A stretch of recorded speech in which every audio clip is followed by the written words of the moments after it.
Hello everyone, and peace of Christ to all of you. Please invite your friends and let us have some good time together.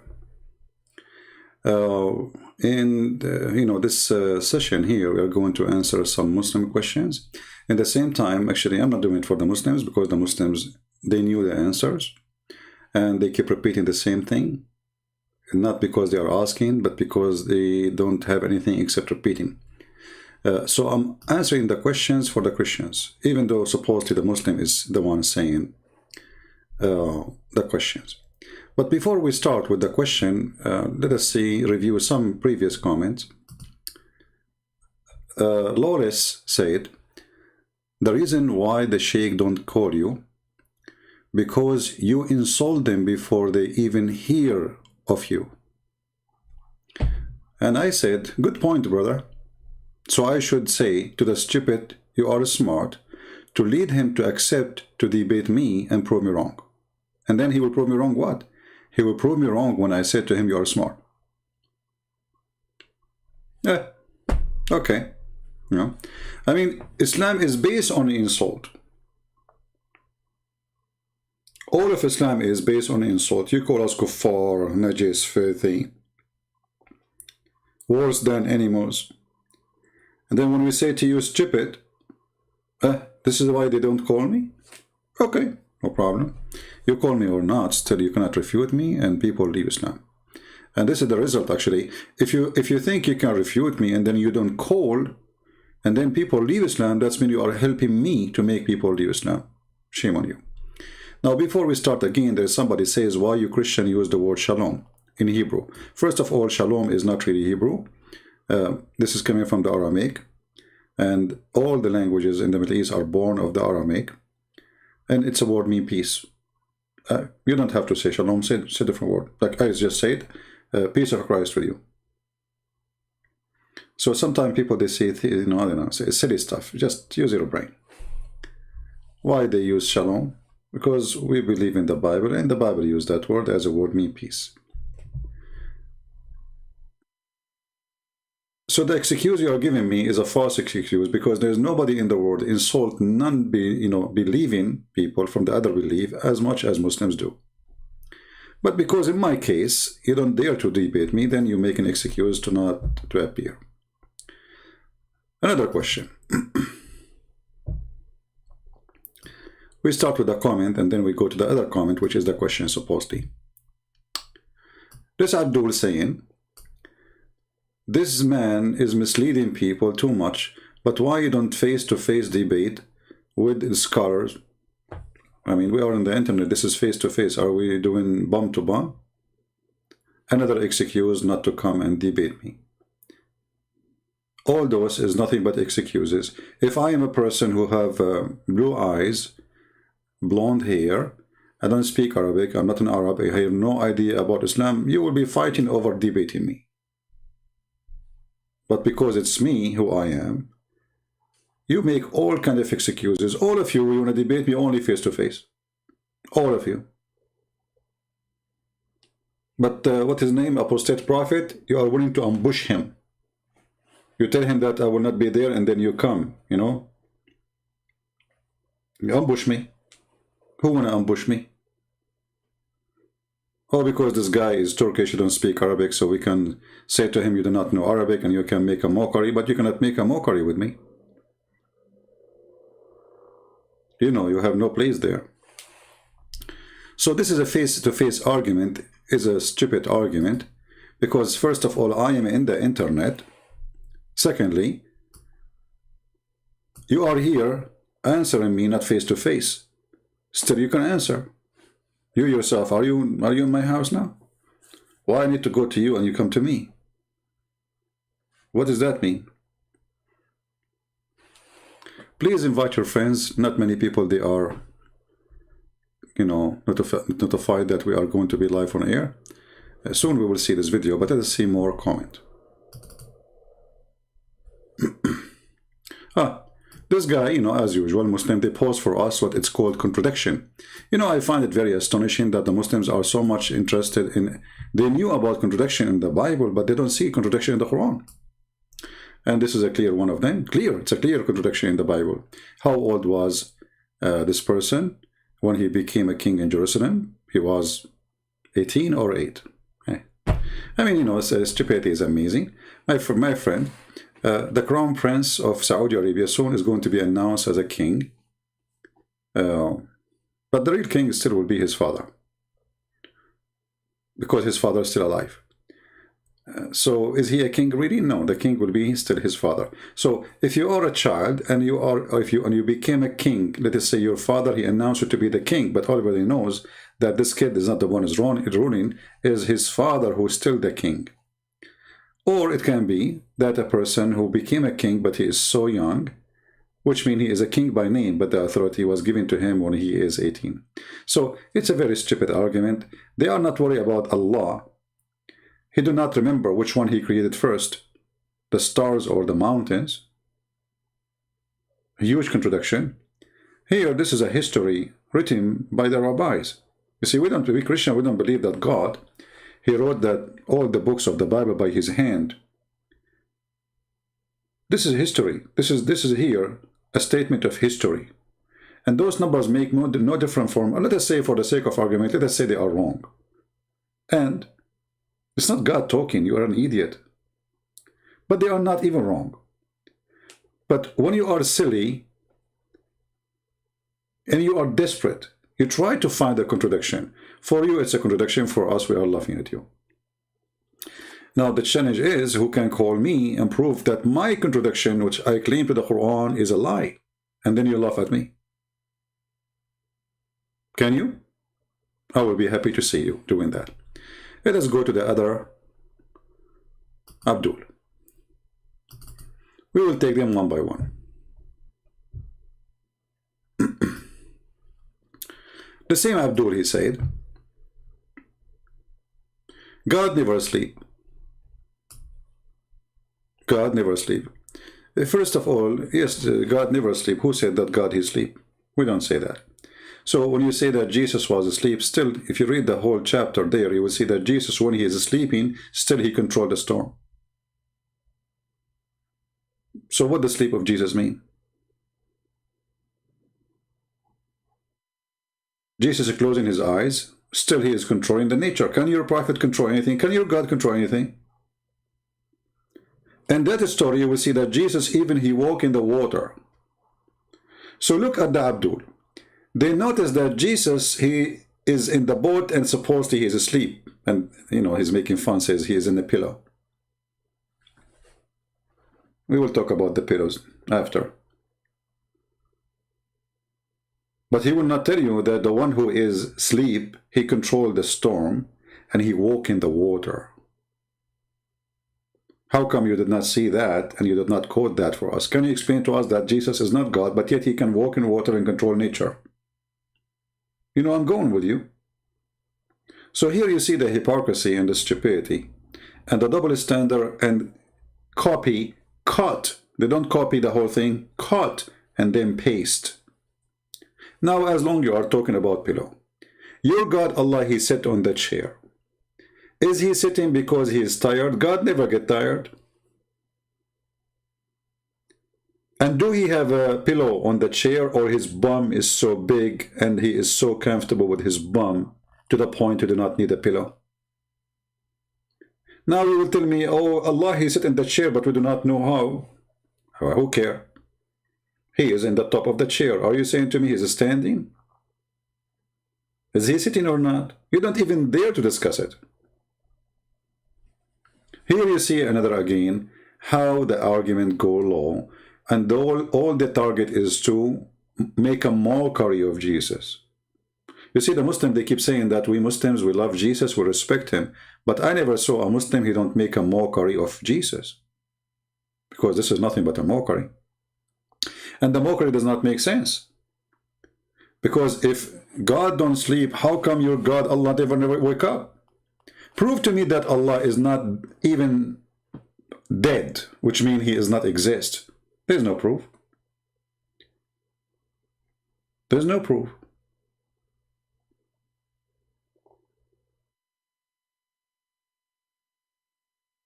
Very, very false argument. And if you are a man next time, Post to the Muslims Mark chapter 4, verse from 1 to the end.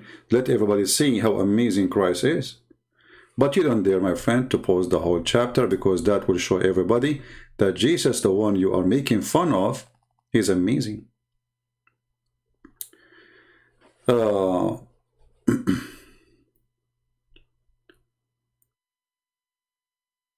Aisha Ahmad, she is saying this question, and this is a good question. Thank you, Aisha, for saying it. Another example of the hypocrisy of Muslims. You know, the Muslims, they are people who do not know their religion, but they copy-paste questions made supposedly to attack Christianity. Why was Jesus asking God, Abba, Father, for you all things are possible, remove this cup from me, yet not what I want, but what you want? There, then, she's saying, if he was God, he will be sure of his. I don't know what his, she cut here. First of all, we believe in the Trinity, and obviously you, the same as Allah and the same as Muhammad, do not understand until now what the Trinity. If we go in the Quran, we will see that Allah, he explained the Trinity as that if Allah wanted to have a son, he will, you know, he will have a wife and he will have sex with her. And that will make him have a son. For us as a Christian, we believe that the Trinity is about a three-person, one God. And the Son is in total agreement with the Father. And the Father glorified the Son, and the Son glorified the Father. So when Jesus, he speaks to the Father, and you just mentioned yourself, he is saying to him, Father. That first proved that Muhammad is a fraud and liar, and proving your belief to be false, because you say, where Jesus says, I am God, worship me.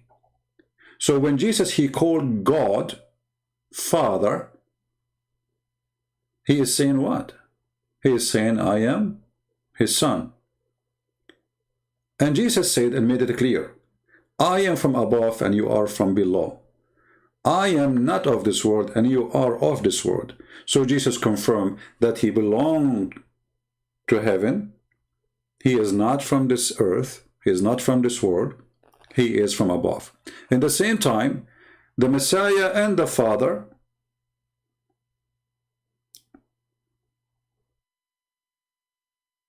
have a plan for us. Jesus says, I was sent by my Father. So all of us, we knew that Jesus, he came based in agreement with the Father to us. For God, he loved the world. He sent his only begotten Son, Jesus said.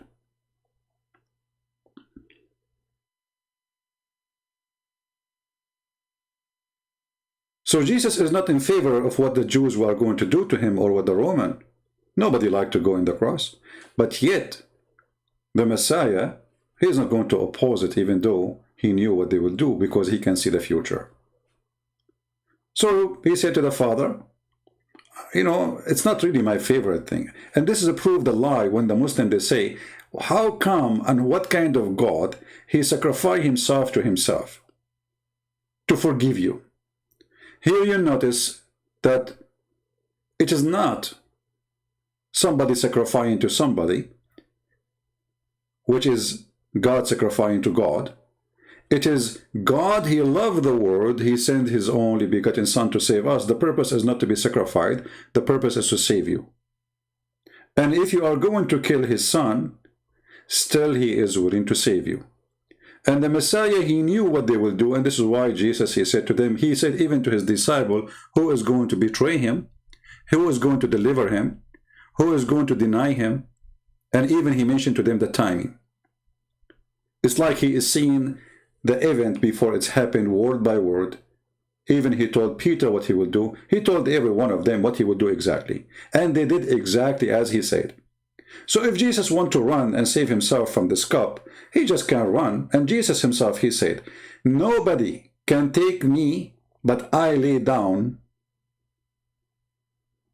myself. Nobody can take myself from me.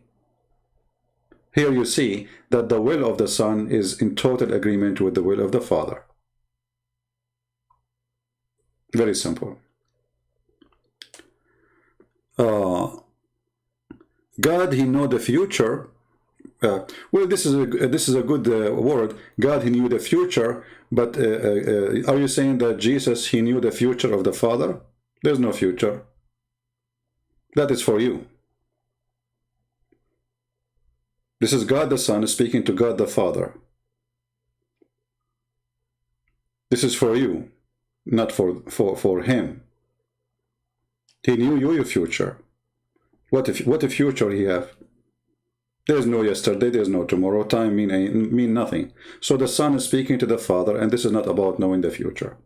In the same time, Jesus, because he knew the future, he knew exactly what is going to happen. He can see it. He is saying, what do you think? Should we change it? I don't like the cross. I'm not in favor of the cross. But the Son is always in total agreement with the Father. Let your will be done. If this is your will, let it be. So Jesus already got the answer. So your argument is false. And I can ask you the same question. You know, when we play the game of words, when Allah he asked Adam, why you are hiding, Adam? Why you are hiding, Adam? Do Allah knew what Adam did? When Allah he said to Jesus, did you say to your people to worship me and my mother?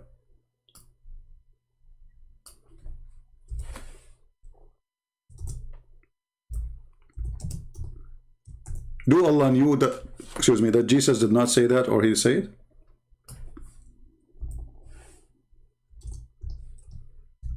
Are you there, Aisha?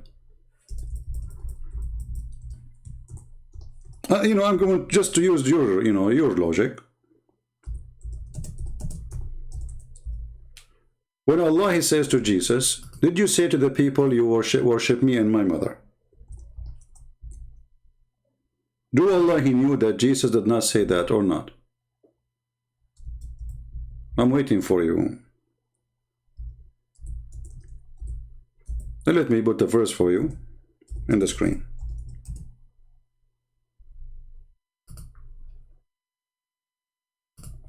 Do Allah knew the answer, or he do not know the answer?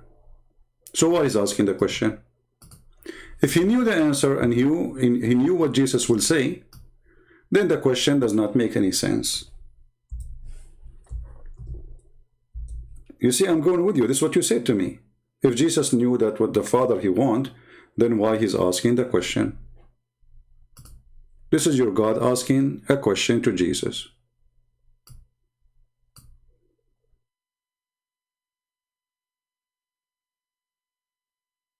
Oh, hold on, this is a different verse. Okay. Let me give you the other one.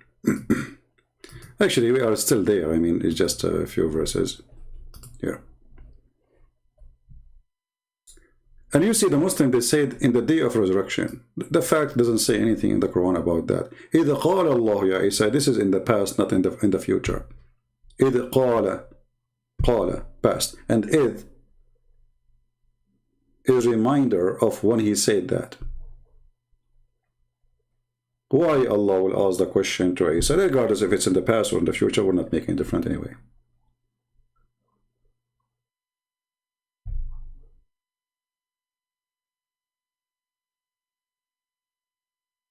Hey Isa, remember what I did to you. Remember what I have for you. Okay, what I remember, what is that? Hey Isa, remember. Did you say to your followers to worship me and my mother? And here you see that Allah, the God, he do not know even what the Trinity is. Because where is God the Son, God the Father, God the Holy Spirit? Nowhere can be found in the Quran. The Quran mentioned that the Christian believe that the Messiah is Allah and Mary is the wife of Allah. Which means Mary is the wife of Jesus. If you go in different verse in the Quran, just to show you the stupidity of this religion. Is the Messiah a different person according to the Quran when it's come to the Christians? Is he a different person or he is the same person? Any Muslim can answer us?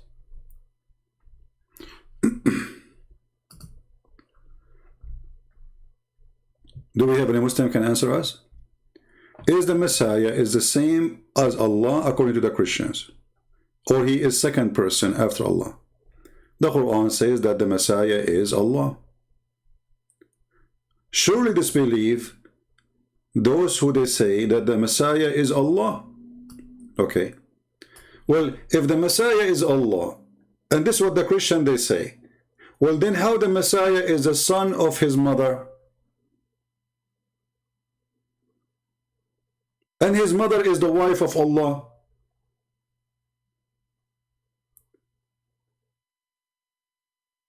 Are you with me, people?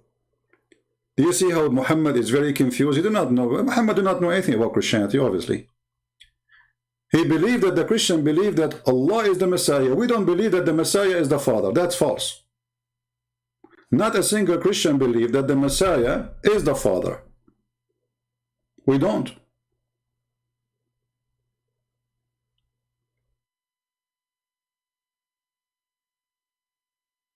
Mother Mary being treated as meditator. Will you Muslim, you consider Muhammad meditator? Stupid. So is Muhammad is God?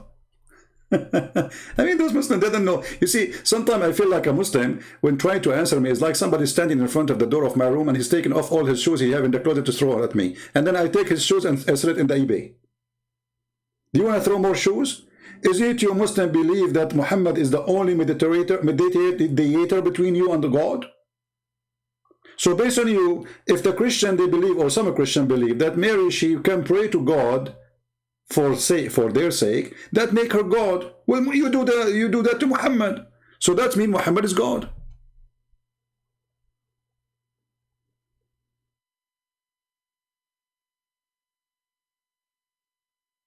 You see how silly this religion is? I mean, they have no logic and they don't, you know, I see always Muslims as somebody wearing bikini and talking about the best of the burqa. They want to teach you good manner, they want to teach you ethic, and they have zero manner, zero ethic, zero knowledge, and zero understanding of their own religion, and yet they want to teach you your belief.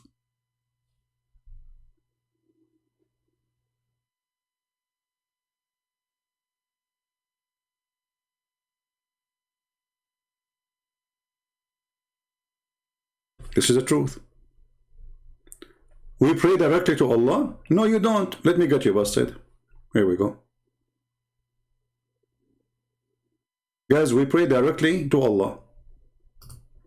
Your prayer actually never go to Allah. It goes to Muhammad. And this is again an additional proof that Muslims, Muhammadan, they are false believers. They don't know what they believe in. And they have a very arrogant attitude. Arrogant with ignorance. Muhammad, he says, among the excellence of most of your days is a Friday. So invoke many blessings. By the way, this is false. It doesn't say invoke many blessings. It says فَأَكْثِرُوا عَلَيَّ الصَّلَاةِ عَلَيَّ مِنَ الصَّلَاةِ. Do the most you can of a prayer on me. Actually, he didn't say even the word on me. He said أَكْثِرُوا عَلَيَّ الصَّلَاةِ, which means made your prayer on me. I don't know how to explain it to you, but it's very funny. For your prayer will be submitted to me. Every Friday you pray, your prayer go to Muhammad. But you just said, lying to us, that we Muslim, when we pray directly to Allah. Look like Muhammad, he did hijacking or hack the computer of Allah. So you pray to Allah, the prayer go to Muhammad. Do you see it? And here actually Muhammad, he claimed to be God. Why? Because, okay, now there's more than 1 billion Muslim. You know, Muslim numbers change every 2 weeks. Like it was 1.6 billion 2 weeks. In 2 weeks from now, there will be 5 billions. By the end of the year, there will be 20 billions.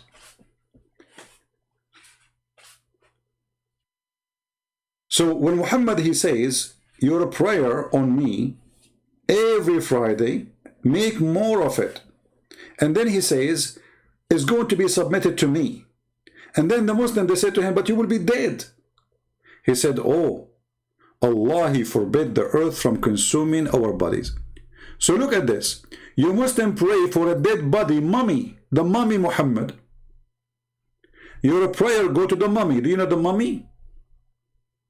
The mummy of the pharaohs. Your prophet body will be preserved like a mummy, yet your prayer is going to Muhammad.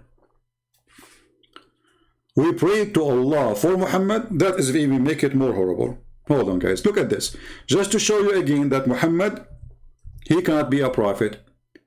Why Muhammad need your prayer to Allah? Is Muhammad safe or not? Guys, we pray for Muhammad. You need who to pray to you? If Muhammad, he need you to pray for him, who is going to pray for you? If Muhammad himself is in trouble, hey people, pray for me. Okay, pray for me. Pray for me. Obviously, Muhammad is terrified. Otherwise, why he need you to pray for him? Why Jesus did not say, hey Christians, pray for me?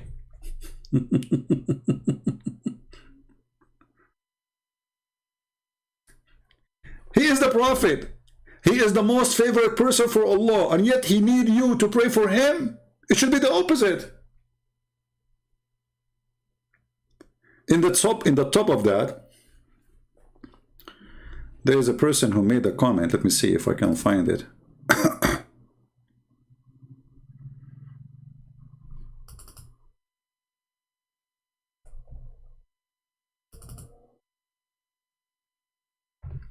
When somebody, he posts a comment about the tit boy. You know the tit boy?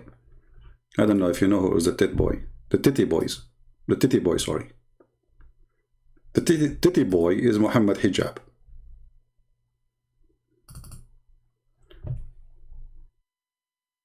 This is his name, the titty boy. He go around and he tell Muslims, I want to suck your titties or the tit of your wife, because this is what the prophet he ordered. So when somebody says, the prophet, Allah pray for the prophet, not to the prophet. And this person saying, don't you know the difference? I guess you do not know the difference.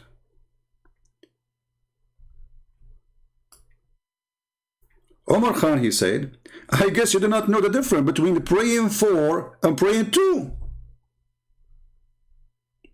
But you idiot. Doesn't matter if Allah praying for or praying to. Allah pray for who? See, the Christians, if Jesus says, I pray to the Father, well, this is the Son praying to the Father. You as a Muslim who don't believe in the Trinity, Allah, he pray for who? So when the titty boy, the tit boy, he says Allah he pray for, but he don't pray to, he expose Islam. Because it doesn't matter, Allah pray for Muhammad or to Muhammad, still Allah he pray. Allah he pray for who?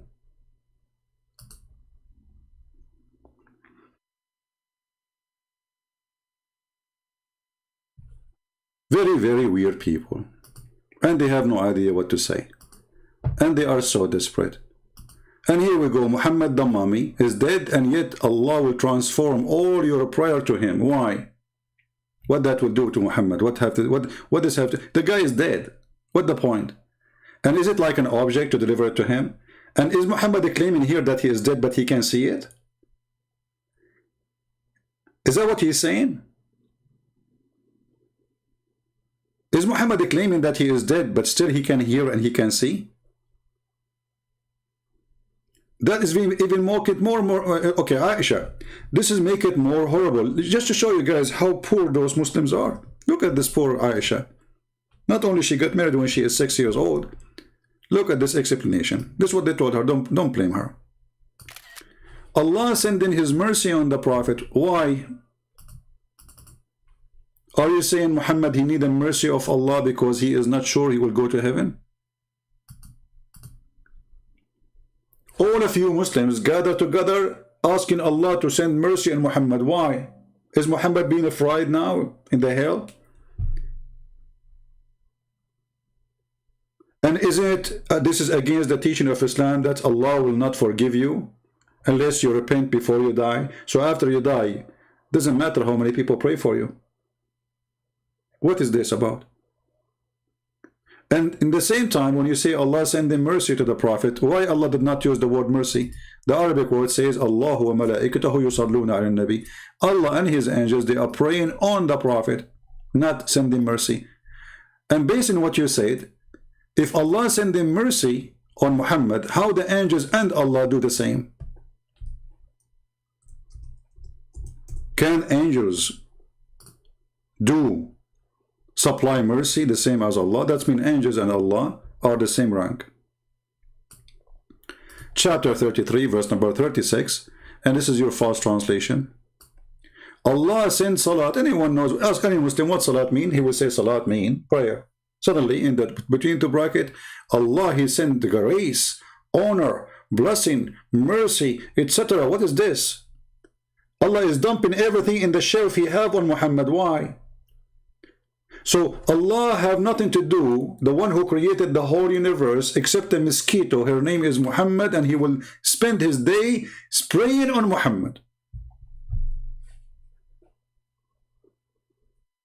Do you see it? And not only Allah, Allah and the angels. Ask Allah to bless and forgive him. Look at the stupidity. If Allah has already blessed him, the angel asking Allah to bless him and forgive him, the guy already blessed him. Imagine you have a king and there is somebody in jail. You go to him, he says, King, your majesty, please, please, please forgive the guy. He said to him, I forgive you, or forgive him. Say to him again, forgive him, King. I said, I forgive him already. King, please forgive him, please. Please. All the believers asking you to forgive him. I did long time ago, forgive him. No. Oh, no. We, the angels and all the people asking you to forgive. You idiot, I did already. It says Allah, he blessed him according to your translation. So why the angel asking Allah and Muhammad asking the angels and the Muslims to ask Allah for a blessing when Allah already blessed him? If the word there is blessing.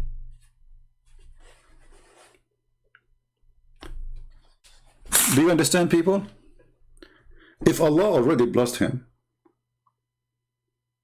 and the word there is not a blessing, it says yusalli. It's a continuous verb.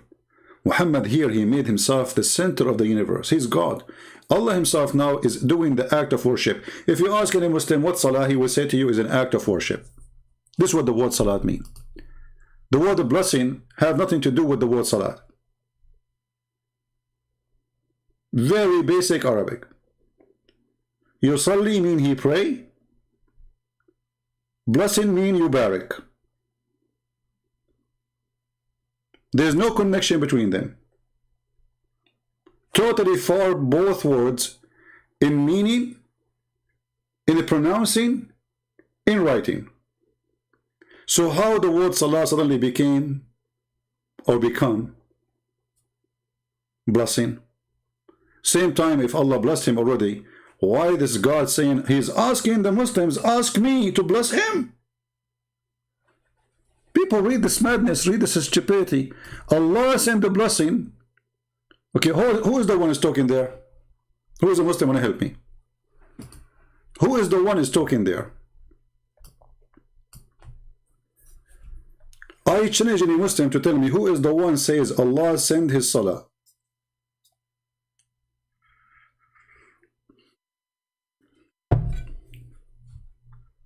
Anyone can tell me?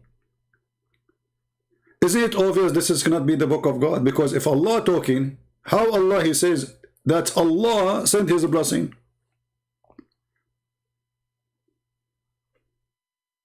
And what the verse before it have to do with the verse after it?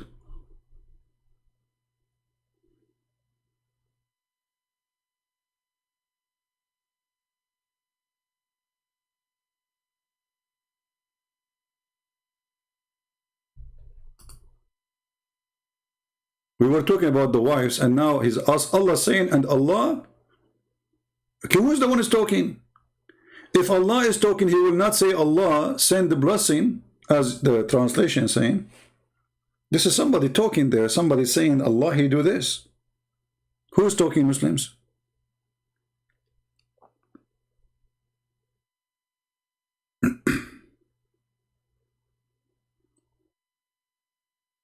Who's talking? Every single letter in this book is stupid. So, in order to cover the stupidity, like in the debate, he asked him, Allah, he pray on Muhammad, he says, he pray for. This is why the translator says, pray for, not to. This is what the titty boy, he said.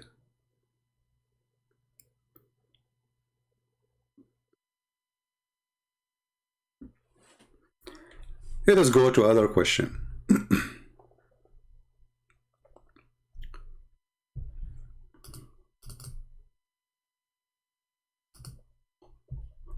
We answer this one. Okay. Let us see.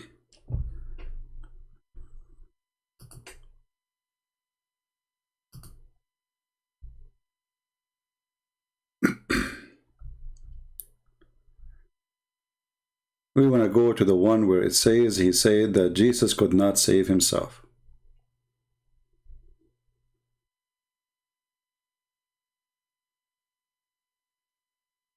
So the Muhammadan, he said in his comment, if Jesus could not save himself from the Jews, how he can save himself? I'm just looking for the comment so I can put it for you on the screen.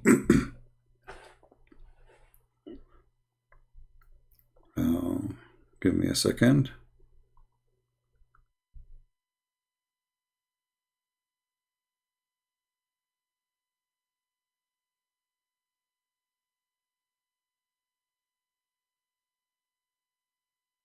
And here again, the Muslims, they ask the same question they ask us a million times. And this is a question of hypocrisy. Muhid saying, Jesus could not save himself from the Jews, then how he can save others? This would be a good question if Jesus was killed and Jesus did not come from death. But if you shoot me and I come back to life, you shoot me and I come back, you shoot me, that means I do not even need to save myself from you because you are doing nothing. In the same time, hypocrisy is amazing, and that is Islam and Muslims practice. I will go with you. If Jesus could not save himself from the Jews, how he can save others?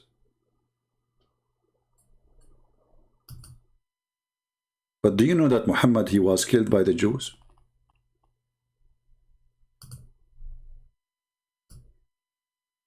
Are you willing to ask the same question to yourself? For me, this question means nothing because Jesus, he came back from death.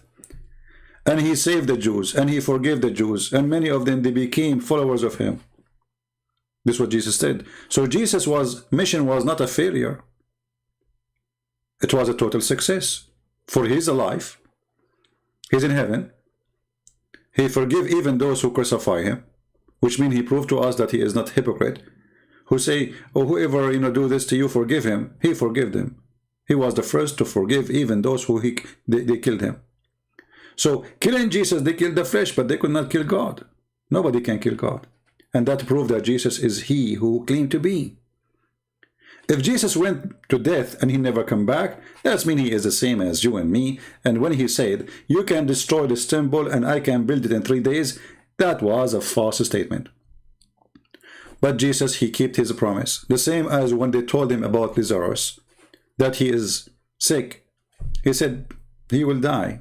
But don't worry, he will be asleep for me. I'm going to go and wake him up from his sleep. He was sure he have authority over death. So the Muslims, when they say such a thing, they are being hypocrite, because how come Allah did not save Muhammad from the Jews? So in order to make a mockery of Jesus, mockery, this is not a question. The purpose is a mockery. Islam is a mockery. When the Prophet of Islam, he says, in the element of which he died, He used to say, and the one who's reporting this is Aisha. He used to say, which means he did not say it once, he did not say it twice, he said it many times. The pain caused by the food I ate at Khaybar, Khaybar is a Jewish tribe, at this time I feel as of my aorta being cut off from that poison. Okay, I'm going with you. Why the Muslims believe that Allah, He saved Jesus? And why Allah did not save Muhammad? Remember, the Muslims, they say that Muhammad is the favorite person for Allah. Actually, the Muslims, they believe that Allah created the whole world for Muhammad.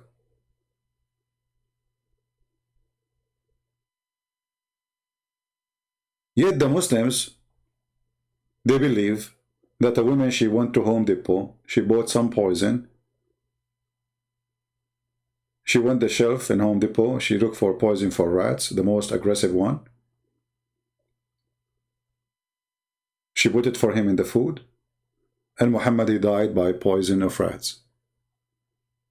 And the funny, the Muslim, they said that this is Sahih Bukhari, authenticity. Guys, look, authenticity, it's authentic. This is another proof that Muhammad and Islam is a fraud. Because what kind of religion is based on what is authentic, what is not? And you Muslims, each one of you have different opinion. If Islam is a religion from God, and Islam is based on the Quran and on the Hadith, and actually 90% of Islam is in the Hadith, not in the Quran. And you Muslims, you have different opinion about what is authentic, what is not. So what you Muslims, you say to us when you say, is it authentic or not? You are saying to us that we are Muslims, we cannot be trusting Muslims. Because Muslims, they said many lies about the Prophet. We Muslims, we lie. This is what your question means. You are saying to me, is it us? Is it a lie made by us, or it's true story? Because who is the one who wrote this hadith? Muslims. And you are asking me, did we Muslim lie about it? You know, maybe you did. What's my business? This is what you mean. You are questioning how authentic it is, which means you are questioning the dignity of Muslims and the companion of your Prophet. And you are questioning how much lies you have in your books. So how we can trust Islam anyway? And as you see, this is Sahih Bukhari. And the funny, you call it Sahih, which means authentic.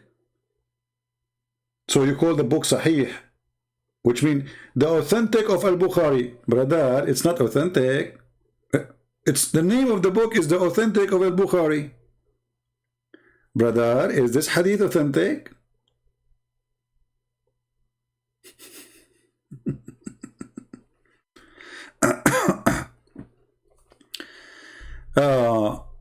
Also, you have untrustworthy source. Hold on. No, this is not source, my friend. Just to show you another stupidity here. You see, I don't know. Sometimes I find the Muslims are like, I don't know how old are you, but I don't find mature people around me asking me serious questions. The book of Barnabas is not something we wrote. We did not. We have 4 Gospels, and this book saying that Muhammad is Jesus. Why you don't accept it yourself then? It's obvious this book is a fraud. It's a book written long after Jesus, saying that Muhammad is Jesus.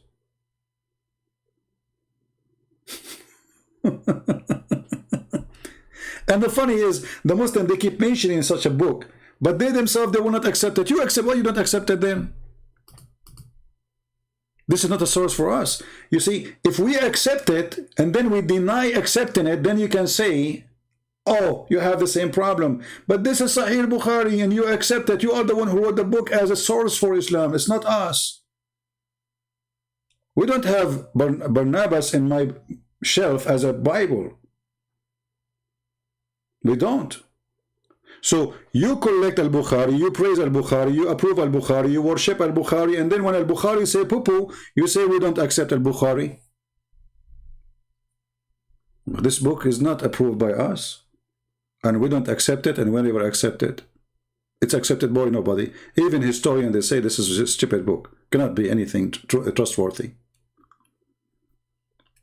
The guy, he makes event upside down.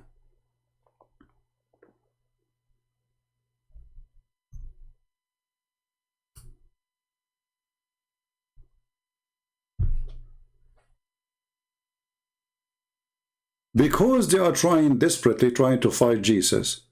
So how come Jesus could not save himself? But Jesus, he did. And I remember once, I was speaking to two Egyptians.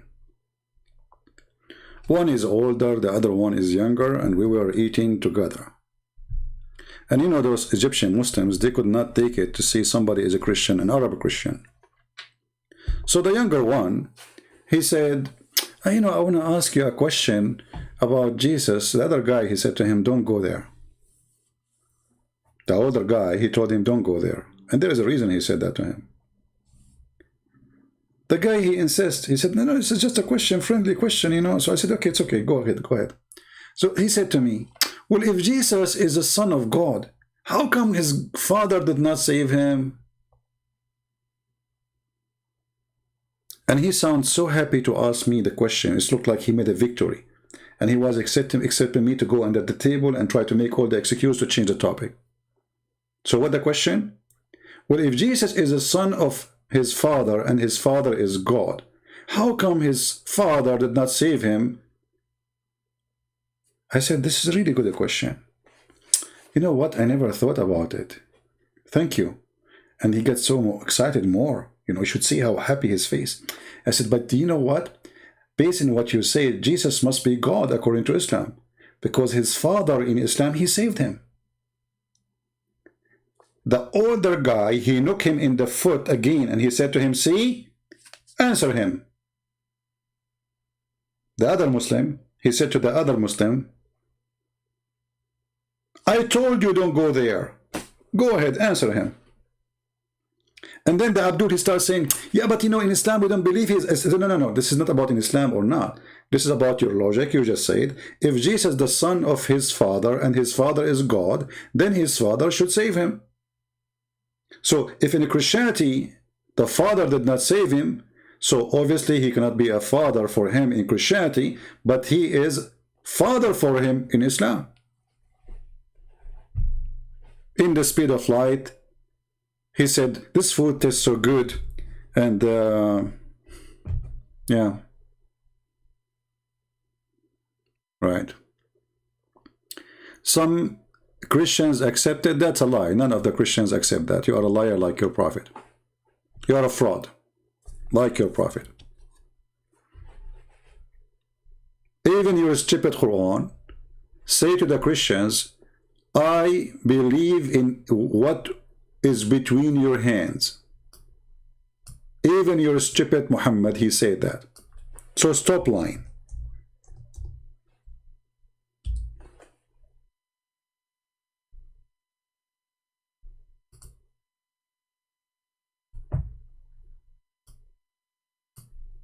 Stop lying. Right?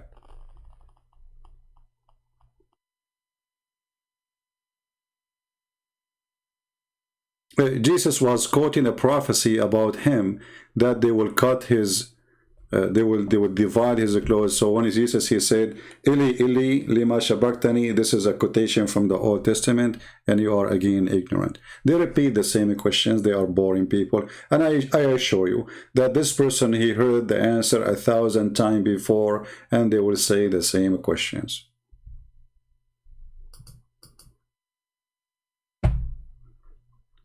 Why you don't quote for me that Jesus says, the one who saw me, he saw the Father? I and the Father is one. Oh, that will not help my agenda. Again, copy, cut, paste, cut. You cannot copy the whole chapter because that will expose you. We copy we cut, and then we paste. Hypocrites, like your father the devil. Hypocrite, like your father the devil. And we can prove from the Quran that your father is the devil. Who is willing to give me a call and I will open my pal talk just for you and prove me wrong?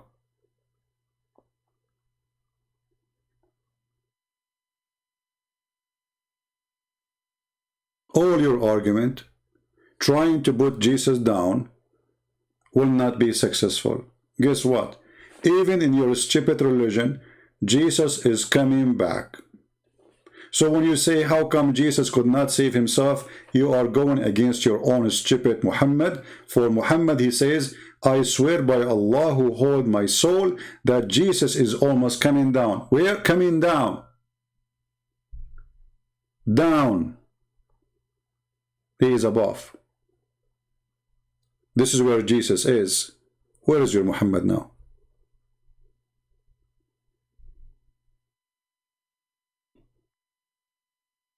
Where is your Muhammad now? We knew the verse. I just quote the verse for you. And Jesus was quoting exactly, word by word, from the book of Psalm. And this is additional prophecy. This is why Jesus, he says, it complete. The prophecy about me, that I will come, I will be crucified, it complete. My mission to the cross, it complete. He was quoting a prophecy, reminding them, do you remember I told you what they will do to me? Do you remember what it says in the book of Psalm about me? That is me.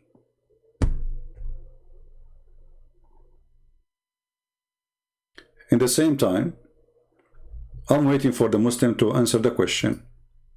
Why Allah, he saved Jesus, but he don't save Muhammad? You know, let me make a simple little story. A person, he have a house, and the fire started in the house.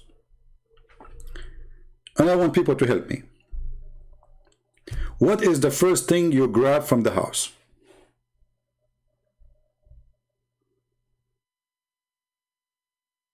What do you think, people? If somebody, a fire started in his house, what is the first thing he will grab from the house? He will grab the most priceless things. And he will not think about things which is not important, correct? So you Muslims are saying to us that Allah, he saved Jesus because he is the priceless thing, and he did not care for Muhammad, he let him die like a rat.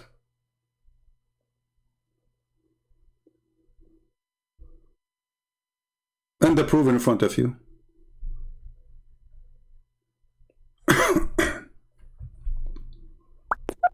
Correct? And the Abdul who want to talk to me in Pal Talk, my friend, I just log in Pal Talk. What's your name in Pal Talk, my friend? The one is so excited.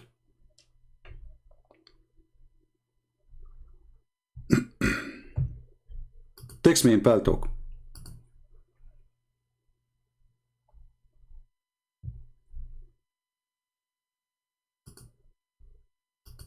Somebody says to me, it's written in the Bible, no idol worshippers will go to heaven. Yes, this is true.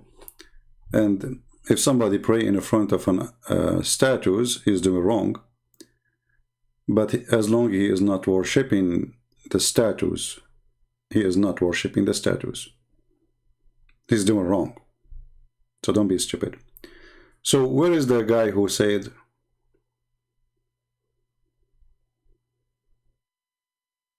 come to Pal Talk, he was excited? What happened to him? Aladdin. Are you Aladdin for real, or you are a fake copy of him? Do you have your genie with you, Aladdin?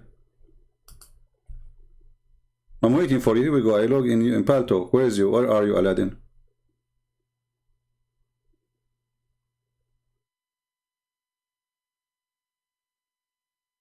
I'm waiting for you, my friend. And bring your genie with you. Don't forget.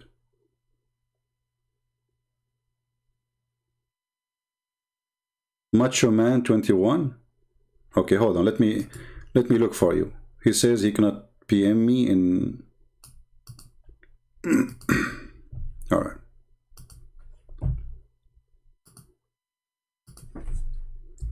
You must be a macho man then.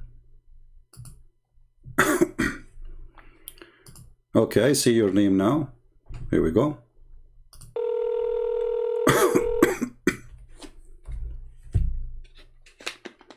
Answer, macho man.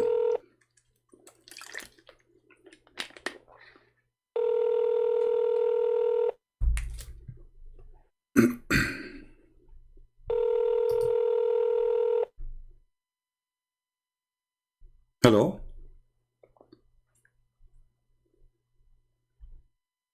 Hello? ولك يا كريستيان برنس. Speak in respect, otherwise I will humiliate your prophet. So you insult me, I will insult your prophet. I'm warning you. Don't do that. Speak to me nicely. I will speak to you nicely. كل خرا انت لانك رجال ولانك مرأة تضرب انت ورسولك كلب واطي. Don't. You try to insult me, I will insult your prophet. Coward and filthy.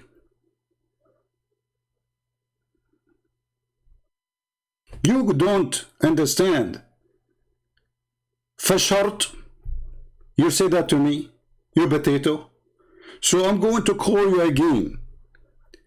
If you insult me, I will insult your prophet. Don't insult, don't make it personal. We have a questions, we need answers. So you said you can debate me, and all what you say, right away you start calling me names.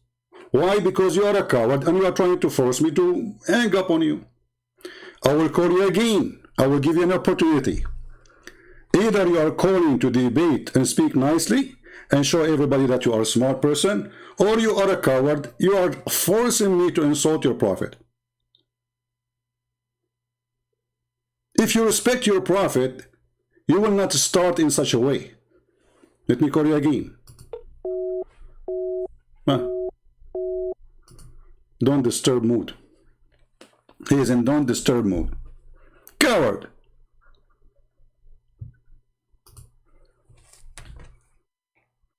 And not only that, he challenged me to insult his prophet. Who is your prophet? We laugh at him every day.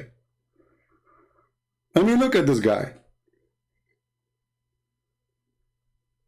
He imagined himself having sex. In fact, he was not.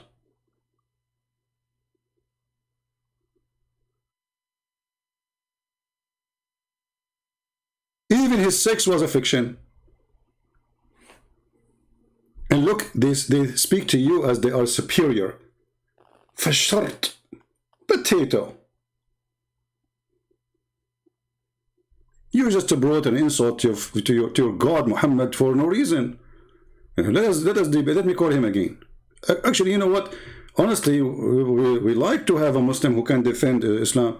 But as you see, they are a bunch of kids. They are just upset. But they do not know how to say it. He put himself, look at the coward. He put himself in don't disturb mood, so I cannot call him.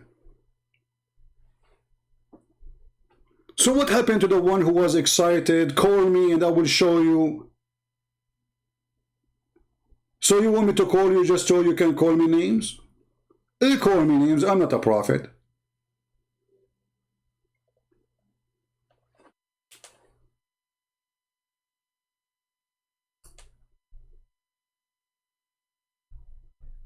You are the same as the tit boys. You know the tit boy? Don't, you know, if you want to insult people, go and say to people, can I suck your tit as your boy? Mimi hijab. Don't come here and do that to me. I don't have tit.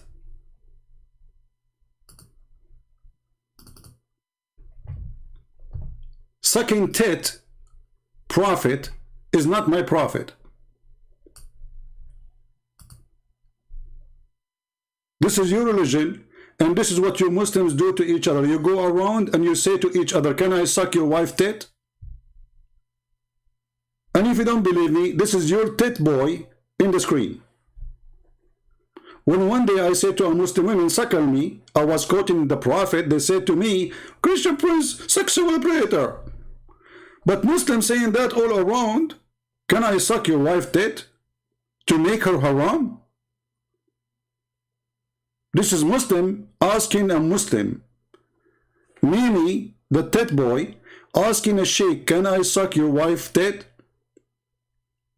So please, if you are a Christian and if you are a Muslim, give him the correct name. This is his name, his real name is the tit boy. And look, even Muslim, they make a mockery of what Muhammad said. When you go around and you say, okay, can I suck your wife tit? You are making fun of Muhammad. You Muslims don't respect Muhammad. Because it's Muhammad who said to a woman, give your tit. The first tit boy is Muhammad. The second tit boy is hijab. And now we have religion of tit. And when we quote Muhammad saying suckle the tit, they say he is a sexual predator. But they themselves practicing it. And saying it is not sexuality.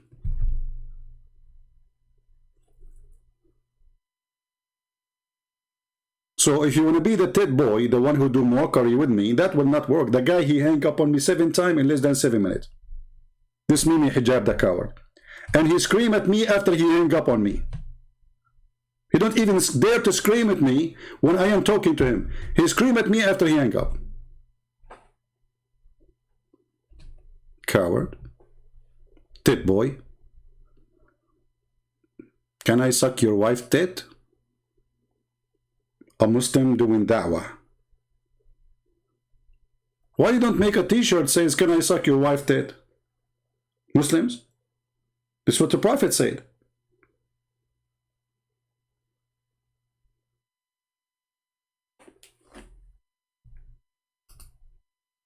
No, don't worry, I'm not going to do that to your wife.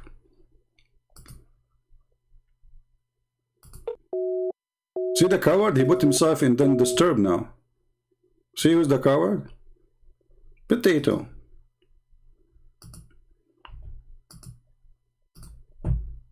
Unbelievable. They think if they scream at you, you see, I'm a Middle Eastern. Those things can work with somebody from different place. I know you. I know how you talk. I know your temperature. And I know the size of your shoes.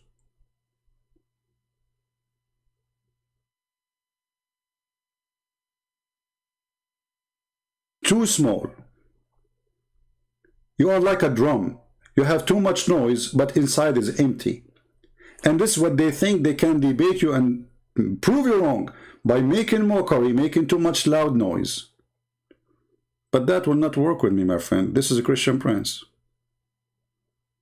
And you know that you are no match.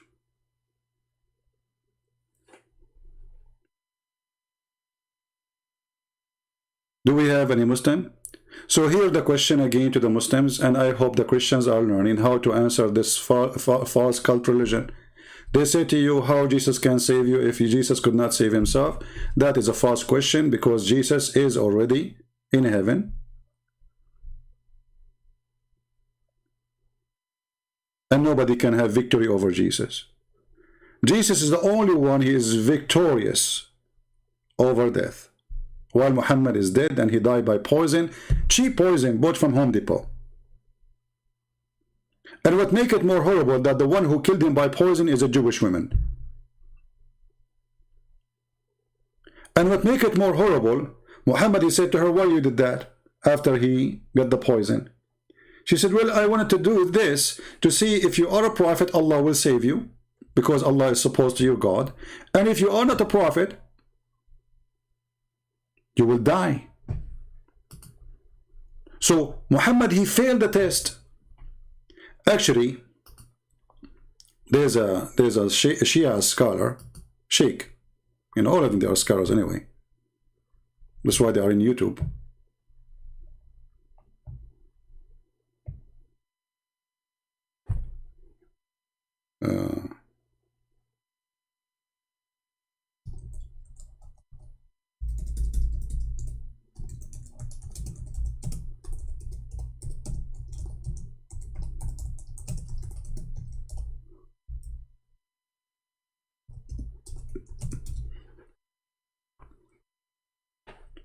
This is Sheikh Yasser Al-Habib.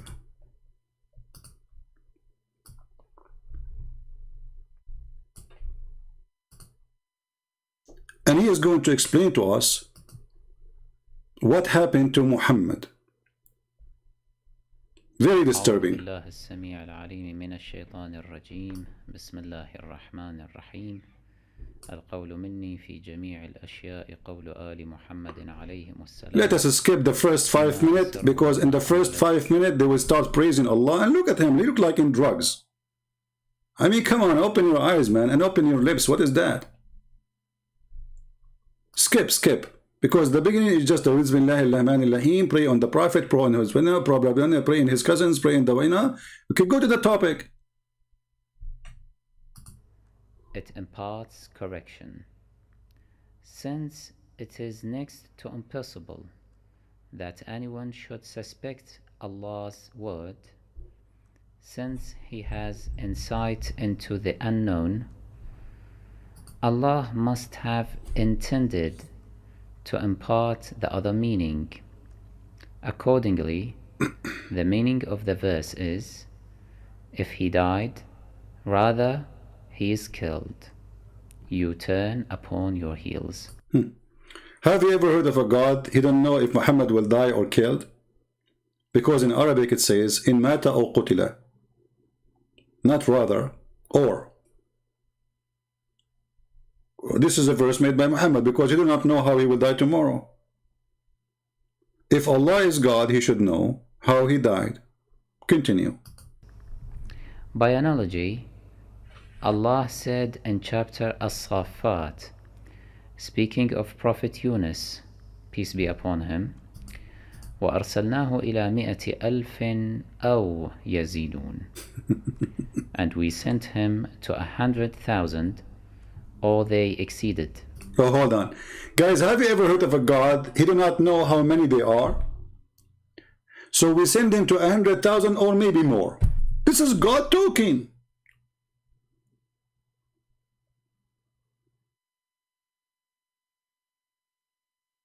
Do you understand what I'm saying?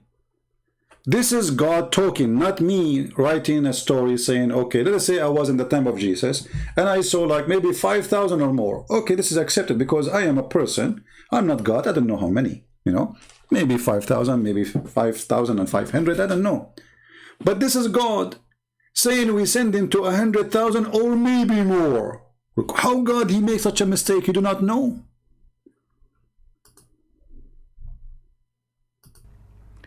And we sent him to 100,000, or they exceeded. That is, and we sent him to 100,000, rather they exceeded. Rather. Mm-hmm.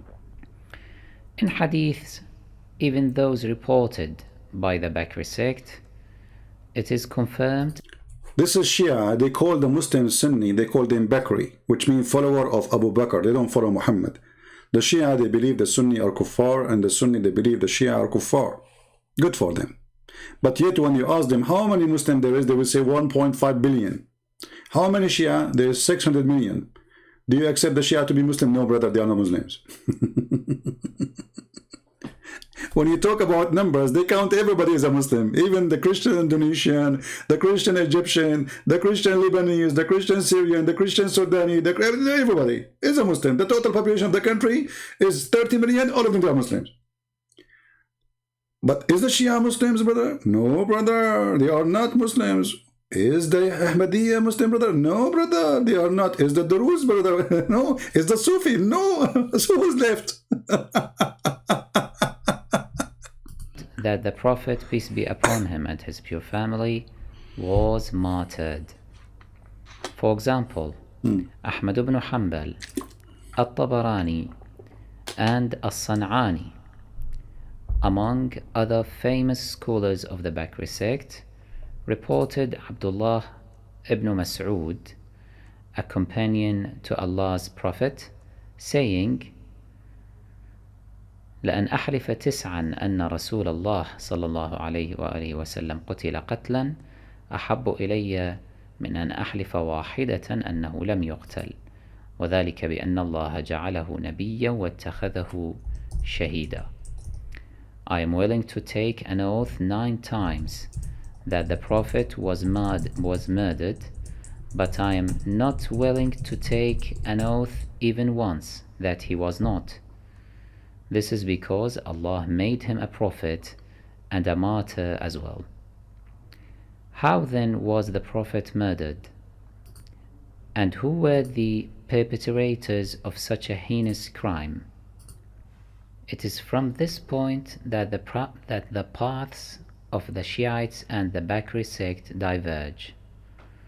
While Bakri sect claim that the Prophet was poisoned by the Jews, Shiites stress that he was poisoned by his 2 wives. Do you see it? Do you see guys what he's talking about? So Shia, they believe that the wives of Muhammad, they killed him. Muslim Sunni, they believe that the one who killed him is a Jew by poison bought from Home Depot.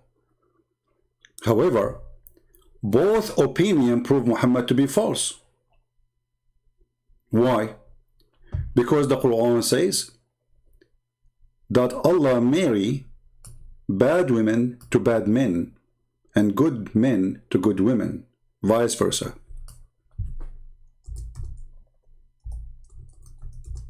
You see those people, they are ignorant in their religion. They are sheikhs, yes, but they are stupid. They are willing to lie just to support their propaganda. So this guy, he hates the Sunni. So now, okay, the Sunni, they are, you know, etc. So the wife of the Prophet, we hate Aisha, we hate her family. So we are going to say Aisha is the one who killed them. Maybe, I don't know. I mean, I wasn't there. But this will prove Muhammad to be false again. Because the Quran says, look at the stupid translation. Bad statement. What statement, you stupid donkey? Bad statement. I mean, what? Who is the translator? This guy. Let me change the translator. I mean, this guy he did use. I don't know. This is not even Google translation would do better. Let us see other idiot. Shakir. All of them, they are copy paste from each other. You know. Unclean things. Look. Unclean things. This is about people. This is about wife and husband. Suddenly became unclean things. Unclean things are for unclean ones. Unclean ones for unclean things. Like what the heck? What? Like what? Unclean things for unclean ones and unclean ones for unclean things. Let me open the window. I have to jump. I cannot take it no more. This is God saying that? Unclean things for unclean ones?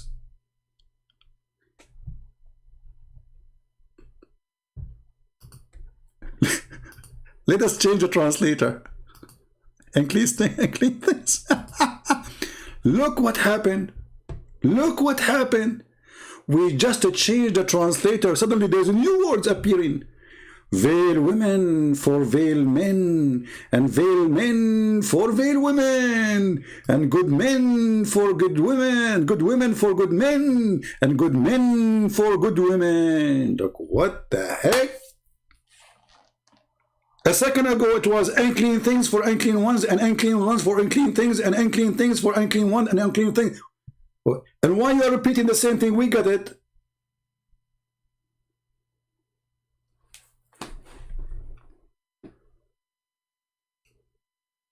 Aisha, she killed Aisha and Hafsa, the daughters of the companion of Muhammad, the friend, the gang of Muhammad. They put poison for the Prophet. Do you see how much love is involved there? This is what the video is saying.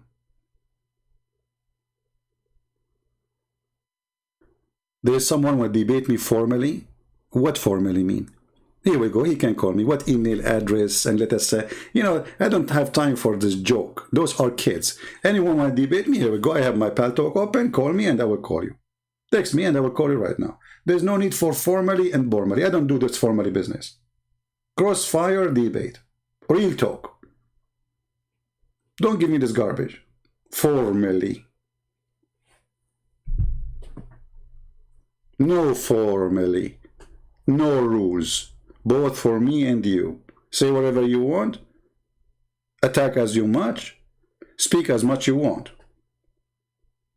Formally. So bad women for bad men for bad women, good men for good women for good men, and good men for good women. Actually, this verse alone is enough to prove that Islam is a fraud. Because how many women they marry bad men and they are good women? Is that correct, guys? And how many good men they marry bad women but they are good men? This is a stupid statement. The Quran is claiming that bad men only, this is destiny, Allah destiny. This is the destiny of Allah. That Allah will make bad men marry bad women only, and will marry bad, and bad women will marry bad men only, and Allah will make good men marry good women only, and good women Allah will make them marry good men only. But this is absolutely false. This verse alone proves Islam to be a fraud. And now this Abdul saying that the prophet of Islam, self-proclaimed prophet who had no prophecy,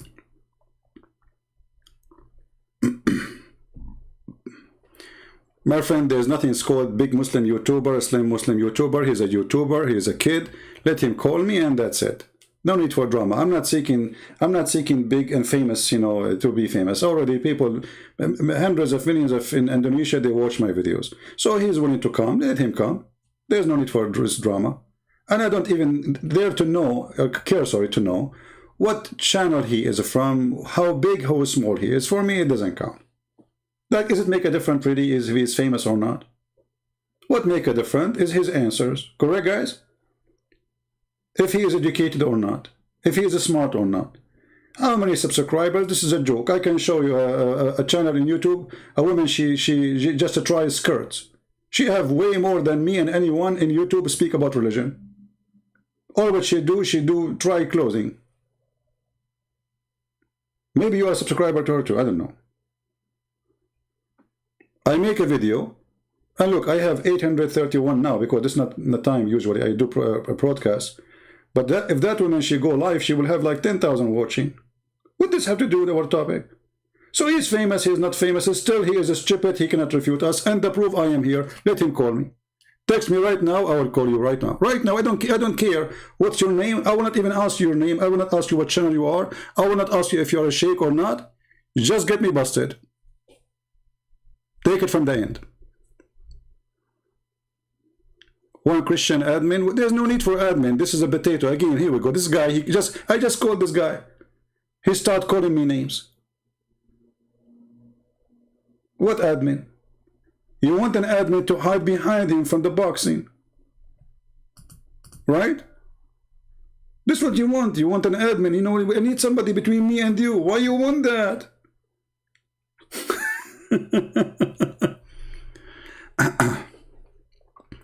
My friend, there is no choice of a big Muslim lose a debate in front of me. He will lose. Just let him call me. And I'm not seeking a big Muslim. I don't care. So stop this comedy. If you have somebody to debate me, he's willing to debate me, I will call him. All what you need to do, text me, I will call you. If you are high, big, no problem. I will be humble and I will be the one to call you first. Is that fair, guys? Coward Aladdin, macho man. I just called you, you coward. Get out of here. Do you want me to call you one more time? Macho man? And everybody will see that you are a coward. How many times, guys, I called this guy, he rejected my call? How many times I called this guy? And look how nice he is in the text. He says to me, God bless. After that, suddenly he became, I want to make a screenshot of the copy. That's why he's trying to make, God bless. Suddenly he's a big bless. When he speaks to me in the microphone, he starts calling me names using filthy language. Shall I give you a chance to call you again, macho man? Huh? Shall I? Let us give it a try. Let us see if you are the man. Maybe you are. But I warn you, don't insult. You want to debate me, you are welcome. He is in don't disturb mood now. See, to stop me from calling him, he put himself on don't disturb mood. They are heroes in the chat, but they will not dare to speak to me.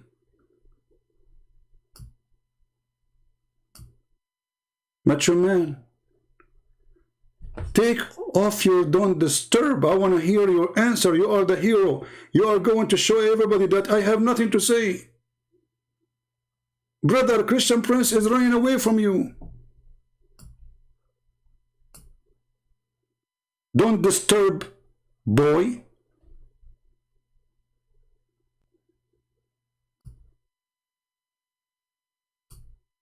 Kids, they know they are no match, and they know they cannot do it, and they start putting conditions. So now we are going to debate about the conditions. We don't debate, we debate about the conditions. Let us debate about the debate.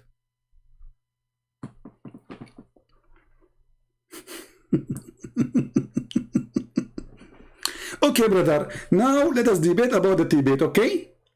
Okay, so first I have 5 minutes for me and 5 minutes for you.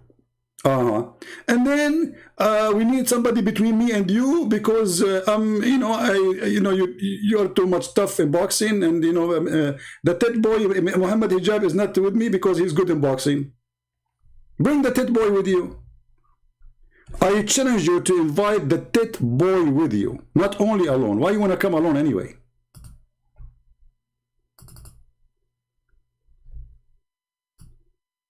Do you remember the tit boy? The titty boy who said to the Muslim, you debate me? And then the coward start calling me names and he hang up on me.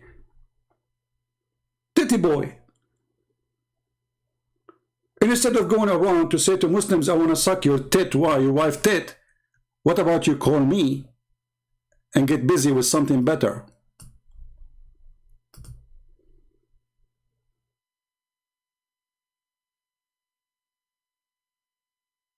I mean, what's wrong with you?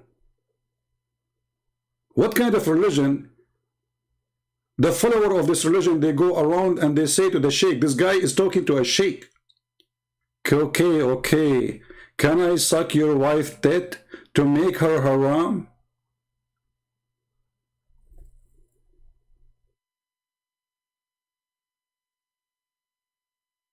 So if ever you speak about Mimi, from now on, please call him the tit boy. The tit boy. This is not me. This is his choice.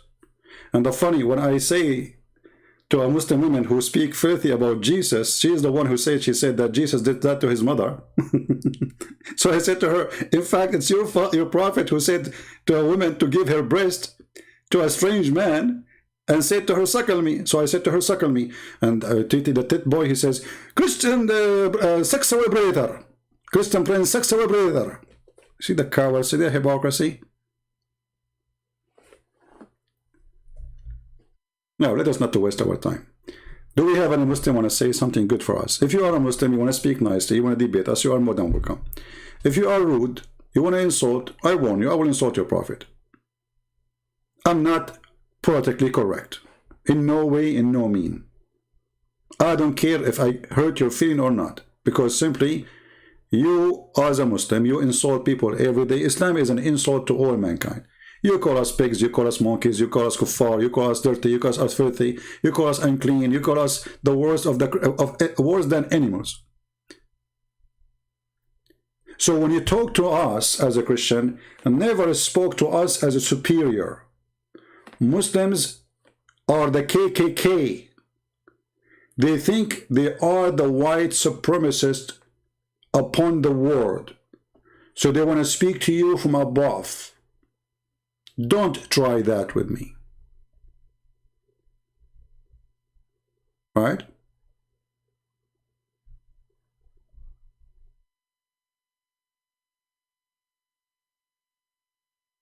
Don't speak to us as superior. You are not. We are the one protecting your Kaaba right now as we speak. Your Saudi Arabia just signed an agreement with a small country, it's called Greece. Do you know what the purpose? To protect Mecca by the patriot of the Greek people.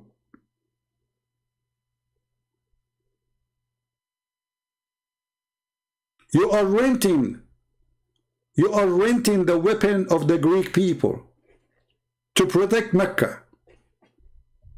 This is just less than 10 days ago.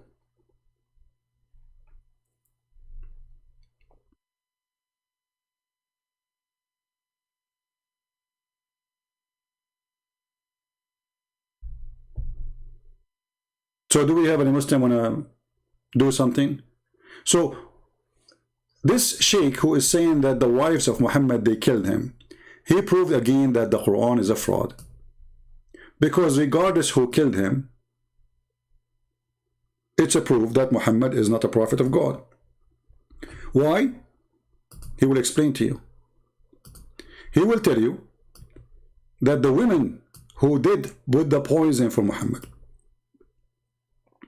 she said to him that I put the poison, so if you are a prophet of Allah, as you claim Allah as your God, then Allah will save you. And Muhammad's response was, Allah will not let it happen. Listen carefully. Aisha and Hafsa, as commanded by their fathers Abu Bakr and Umar. Let us take a look at the evidences of each party to decide which one is true. Bakri sect says that when the Prophet's army won the Khaybar battle, defeating the army of the Jews, a Jewish woman, Zainab bint al-Harith, invited him and his companions to a banquet. That woman wanted to take revenge upon the Prophet because her brother, Marhab ibn al-Harith, who was commander of the Jewish army, had been killed by Imam Ali, peace be upon him, and this had led to the victory of the Muslim army. The Jewish leaders used the woman's desire to take revenge and goaded her into assassinating the Prophet. She poisoned the meat she cooked for the Prophet and his fellows. The Prophet died after having the poisoned meat. This is the belief of the Bakri sect, but it can easily be refuted. Listen carefully. By the following scientific evidence. Following scientific, I mean, look who is talking about scientific. Those are Shia who they believe that if you wear black shoes, your penis will never stand up even for the anthem. Those are Shia who believe that watermelon, if it is sweet, she is Shia. If she is not, she is Sunni. Those are the Shia who they believe. I mean, shall I continue? It's English. Scientific. So say what? I'm sure many of you now is worried about wearing shoes. Like wife, she is looking at you now. Now I know what's happening to you. You did not do anything for the last 15 days. You will wake up in the morning now and you will find all of you, all the men, your black shoes is in the garbage. And your wife, she will go tomorrow, do shopping for yellow shoes. By the way, you will look cute with yellow shoes, imagine. It's science, you know, it's proven to be true. Okay, tell us about scientifically, please. Go ahead, scientifically. Firstly, the Khaybar battle took place in the 7th year of Hijrah, while the Prophet, peace be upon him and his pure family, died in the 11th year. This means that there is a time gap of 4 years between the two incidents. It is very unlikely that a person dies because of a poison he had taken so many years ago. It is also because generally the effect of poison is immediate, and even if it takes time, it cannot exceed a few months. No. See, when Muhammad, he took the poison, I don't know what the word in English, they cut, you know, this is the Muslim books reporting this, they made a cut in his neck, and they start sucking the blood from his neck in order to save him from the blood, from the poison. And this is reported by Muslim Sunni and Shia. So what happened, that when the other guy who was sitting next to Muhammad, he grabbed the area where it have most of the poison. The women, she asked them, which part of the sheep your prophet like to eat? So she put it in that part. Muhammad, he did not eat too much of that part. He ate some. The other guy who was next to him, he ate most of it. And this is why he died immediately. But Muhammad, right away after he saw the other one, he died next to him, he stopped eating, and they did cut for him in his neck to suck the blood from his neck in order to stop the poison from taking effect. So the poison get into Muhammad's organs and caused the damage. And that damage took long before it caused death. So the damage was not enough to kill him so fast. But obviously, it does. And look, there's something the Muslims, they try to always to avoid. Are you saying that Muhammad was wrong? Are you saying that when Muhammad, he says, the prophet in his element which he died, he used to say, are you saying that the prophet here was stupid and he did not know what he's talking about? You see, the funny is, when Muhammad, he says something, the Muslims, they take it for granted. That's it, the prophet, he said. The prophet even can tell you what the disease in your belly. You remember the story when the guy, he came and his brother is sick? So the prophet, he ordered him to make his brother drink drink honey. And then when the guy came, he said to him, he's getting more sick. He said to him, I told you to let him drink honey. I said, I did. He said, do it again. The guy, he came again, and he again, and again. And each time he told Muhammad that he's sick. And then the prophet, he got so angry and he said to him, your brother's stomach is lying and Allah told the truth. Your brother's stomach is lying and Allah told the truth.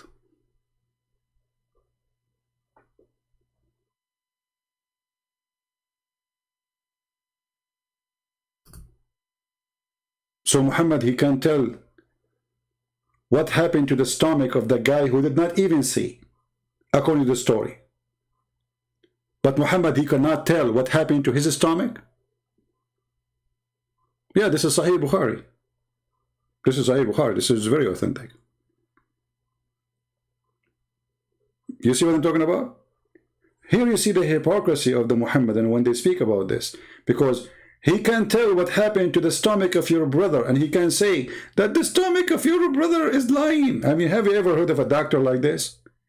The patient is getting more sick and they excuse the stomach of the brother is lying. The stomach is lying.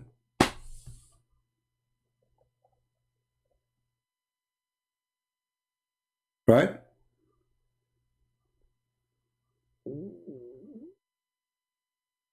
Go, macho man. I just called you. Everybody is laughing at you. You are still in the don't disturb mood, you coward. Until now, you are still in don't disturb mood. Here we go. You are a potato like your prophet. Huh. I am the one who called you and you rejected my call.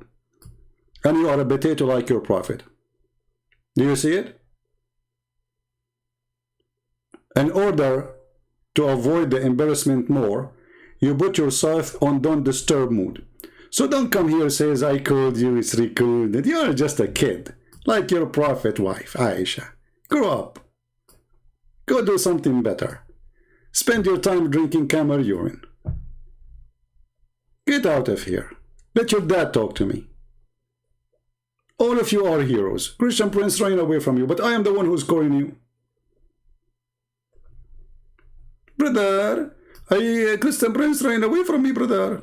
You remind me of this guy with his name, Nader Ahmad.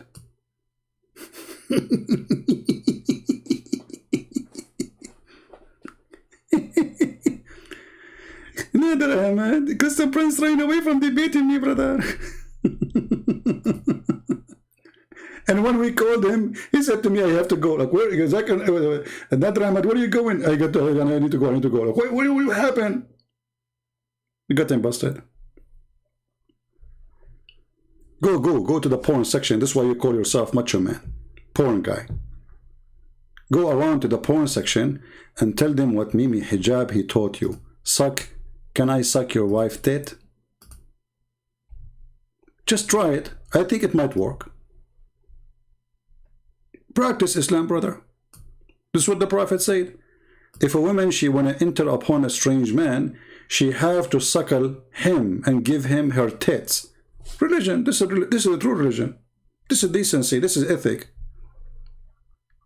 And look, the other guy is asking, the other Muslim, Bunur, he said to Mimi, he said, what kind of mannerism are these? Shame on you, Muhammad. Are you meaning Muhammad Hijab, the tit boy, or Muhammad the Prophet, the tit boy? Because both of them, they are saying the same thing, the tit boys. Your Prophet is a tit boy. So, if Muhammad was killed by the poison or not, still that prove Muhammad to be false. Why? Let us see more. In which the health condition deteriorates gradually. In the case of the Prophet, we notice that he had been in the peak of his health, and throughout the side 4 years he had no unusual health complaints. He would participate in the battles to defend Muslims as usual. Right. Thus, Muhammad, he participated in the battle. Since when? Can you name for me when Muhammad he did that? When? Muhammad always in the last line, drinking Black Label, and you Muslim go die for him. defies any logic that his health deteriorated suddenly and he died of a poison he had taken more than 4 years ago, despite the fact that he enjoyed good health throughout that intervening period. Right, he enjoyed good health. Secondly, But the Prophet of Allah, he used to send him report every day. I am very good, strong, brother. if we accept that the Prophet, peace be upon him, and his pure family, And this is here what is important. Listen carefully. If we accept that Muhammad was killed by a Jewish woman, what will happen? What the consequence? Listen carefully. consumed that poisoned food, it will be a proof of his not being a true prophet. See? May Allah forbid. See? This is because it was the Jews and the women who wanted to put the Prophet under trial See? by means of their scheme. Is he truly a prophet who gets revelation from Allah? If he was a prophet, he would know that this food was poisoned and would not consume it. If not, he would consume it. Authentic hadiths provide that the Prophet, peace be upon him and his pure family, knew it and did not consume the food. He admonished his retinue not to consume it either. This was one of his miracles, due to which the Jewish woman was so impressed that she converted to Islam.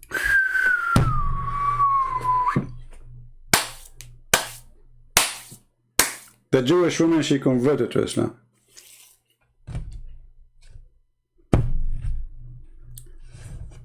The guy, he ate it. And by the way, the hadith, some hadith, they say that the goat spoke to him. The goat, she's cooked in front of Muhammad. The goat said, "Man, don't eat me. I have poison." So Allah, he made the goat talk to him after he ate the poison. Don't you think this is too late, stupid Allah? So maybe Allah, he was holding the stick of Holy Butter, and he kept hitting the goat. Talk, tell him that you have poison. He was able to make her talk, but it was too late. The goat already, Muhammad, he ate the poison. Look at this madness. Muhammad himself, he said, the poison I ate. This guy, he says he did not eat it. Abdul, the Prophet said, the poison I ate. He did not eat it. The goat told him not to eat it. It was one of his miracles. Abdul, listen carefully. The Prophet said, the poison I ate. He did not eat it. The goat told him don't eat it.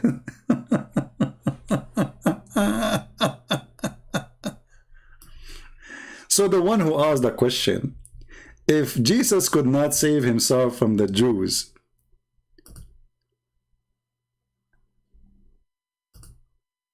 you should leave Islam right now, because that question goes for you, not for us. Jesus, he saved himself. He did not need to save himself. He's alive. He's in heaven right now, even in your cult. While your prophet, he could not save himself, and his God could not save him. And look here what this is a problem, what this will cause to Islam. Allah, brother, not only saved Jesus, brother. Allah, he cloned someone look like Jesus. You know what? I'm thinking that the one who ate the poison is not Muhammad. Allah, he cloned someone like Muhammad. And since that time, until this guy died, it was the clone of Muhammad. What do you think, brother? Because Allah is so good in cloning. If he clones someone look like Jesus to save Jesus, why Allah don't clone someone like Muhammad to save Muhammad? Do we have any Muslim want to tell us?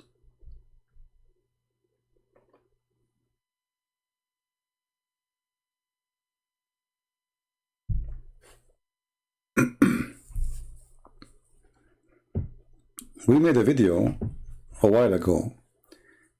It says Allah, he made Jesus look like Jesus.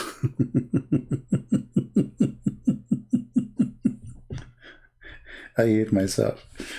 Hey man, what's wrong with this God?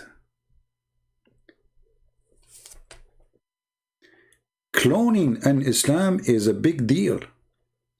Anyone remember a different story the Muslim they believe in about cloning?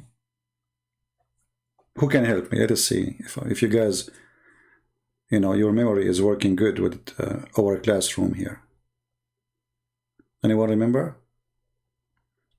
How many stories Muslims believe in cloning besides Jesus' story? Who remember?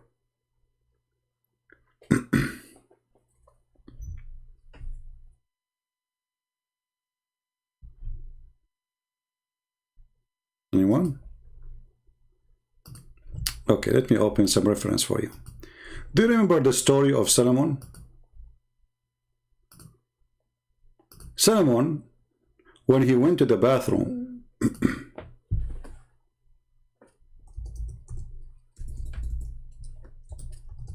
Shaitan, he come in the shape and the look of Solomon.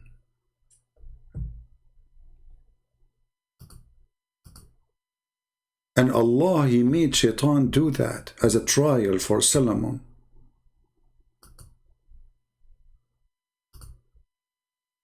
Solomon, when he go to the bathroom, he don't take the ring of Allah with him. This is the ring who control the world.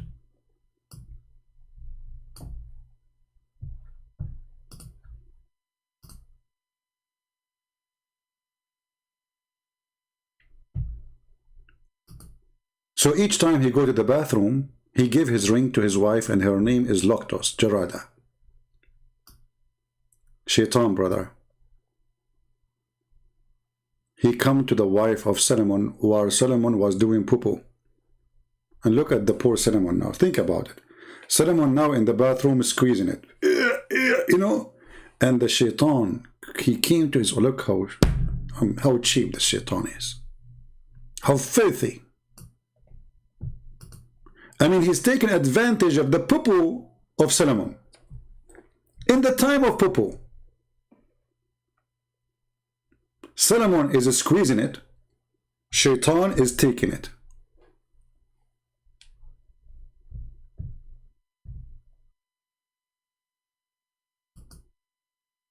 If I ever get married, I will warn my wife.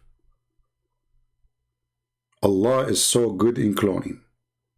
So if somebody come to you and he asks you for my ring, which I don't have, never give it to him unless you examine this is me. And how you know this is me or not? She will say, you will say, are you sure, Abdul? Bingo. If I say that, it is me. This is the password between me and you.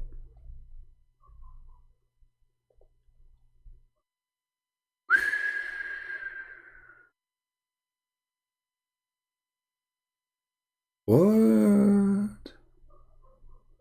What? Let us see the story of the ring. Hold on.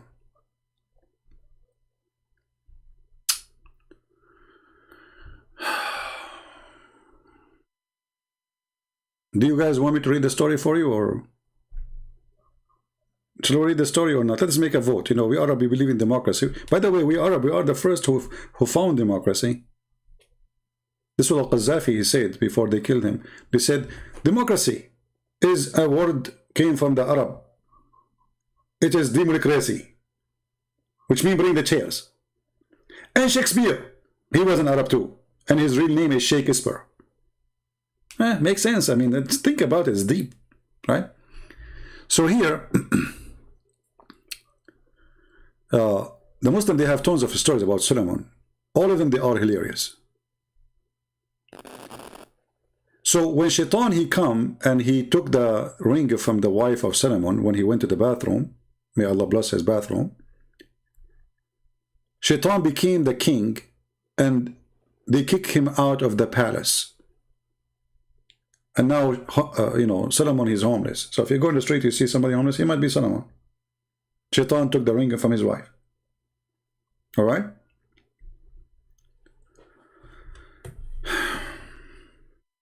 Guys, are you bored? How many of you is bored of me?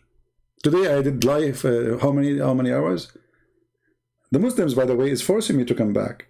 I say I'm done for today. I say like 1 hour, 2 hours, 3 hours. And then I say, okay, I'm done, you know? And then I come back and I see a Muslim making a crazy comment and he's making me so excited. It's you Muslims who bring me back. So anyway, brother, when the Shaitan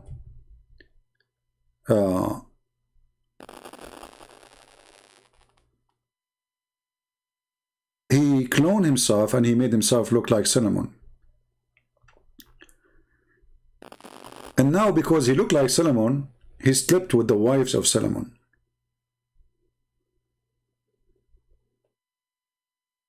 And the wives of Solomon, they noticed that Suleiman is so good in the bed.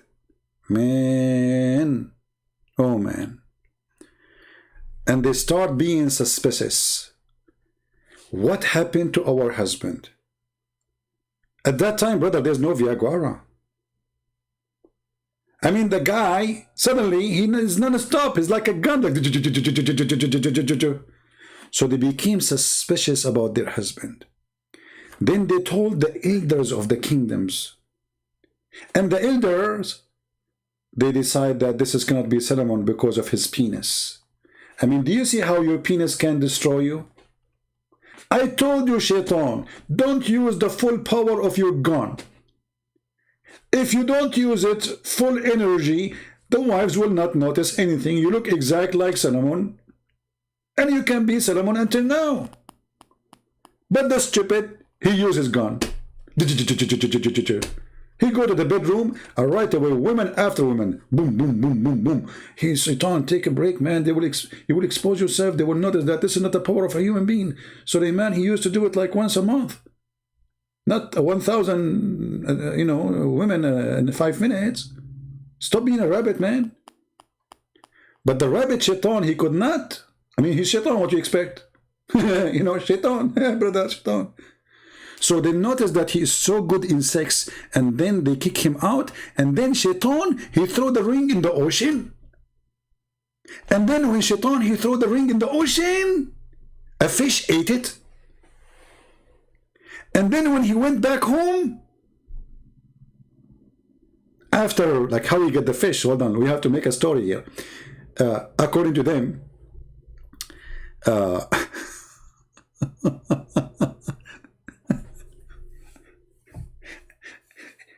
Suleiman start working as a putter. He carries stuff for people. So there's a guy, he bought fish from the fisherman. And Suleiman, he said to him, I can carry the fish for you to home if you want. Imagine the king now is carrying fish. The guy, he said to him, well, I will pay you. Suleiman, he says, give me a fish. I'm hungry. So the guy let him carry the fish until they arrive home, and then he gave him a fish. Suleiman, he went back home, he opened the fish, he found the ring. And exactly in the same moment, he became the king. And now it's time for you to sleep. Brothers and sisters, read with me. Whenever Suleiman would go to answering the call of nature, time for poo-poo, he would remove the ring and give it to one of his servants. In a different story, it says to his wife Jarada, one day, Shaitan,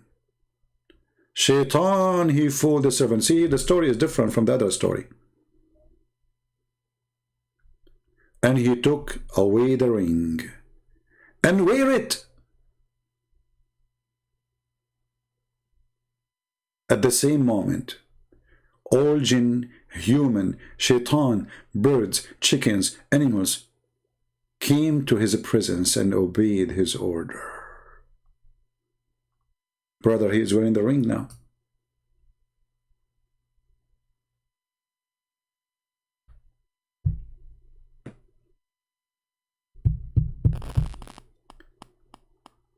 I don't know why I cannot get this ring.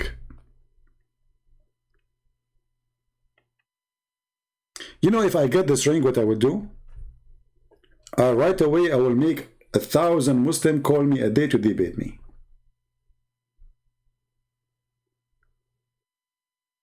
So now the guy, he wore the ring, and suddenly chickens, birds, potato, tomato, lizard, genie, human, all of them, they bow in front of him. He had the ring, brother. And brother, science, brother. He got the ring.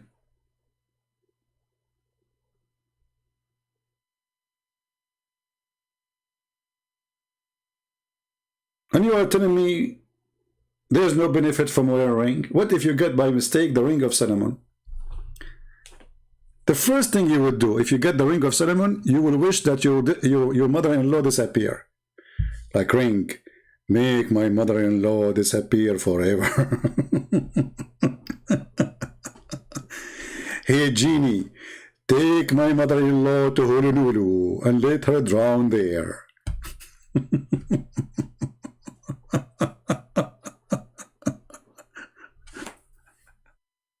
This is Islam. And they say to you Quran and science, and by the way, Solomon,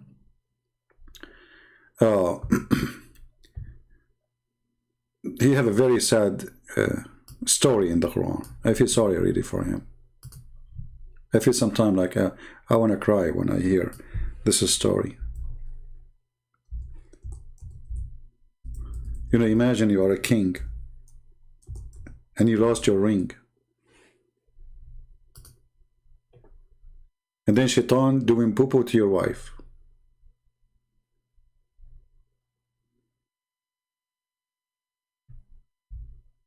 And then, brother, you die standing on your stick. And then the termite, they eat your stick, and you stay standing for a year. This is a true story. I will make a movie. It's called The Victim of Termite, Prophet Solomon. You are a king, yet termite, they took you down. I know many of you don't consider termite as an enemy, and you think you are safe from termite. Look what happened to Prophet Solomon. He's a king, and Allah made him die standing on a stake. And for more than a year, nobody noticed that he is dead. But then those filthy termites sent by the devil of Allah, and then they started chewing his stake. According to Ibn Kathir, Solomon, he was dead for a year, and Allah made him die for that long standing, so nobody noticed that he is dead.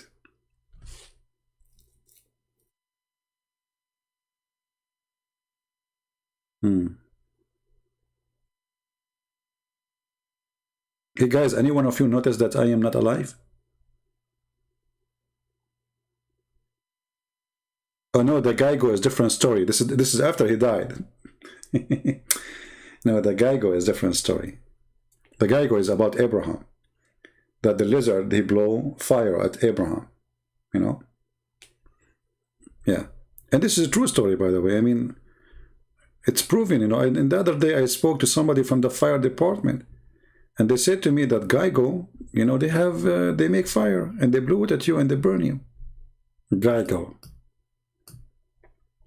And this is, you know, the prophet, if he says something, it must be true, proven to be scientifically to be true. I mean, I don't know why people make fun of what the prophet's saying. Show respect, please. I mean, come on, put yourself in the shoes of the prophet. And you are a prophet of God. And you saw Geigo for the first time.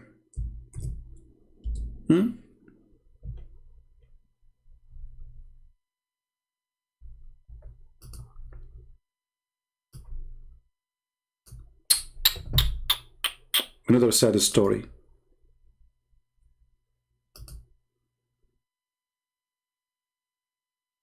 Allah Messenger order Geigos to be killed, saying the Geigo blew on Abraham.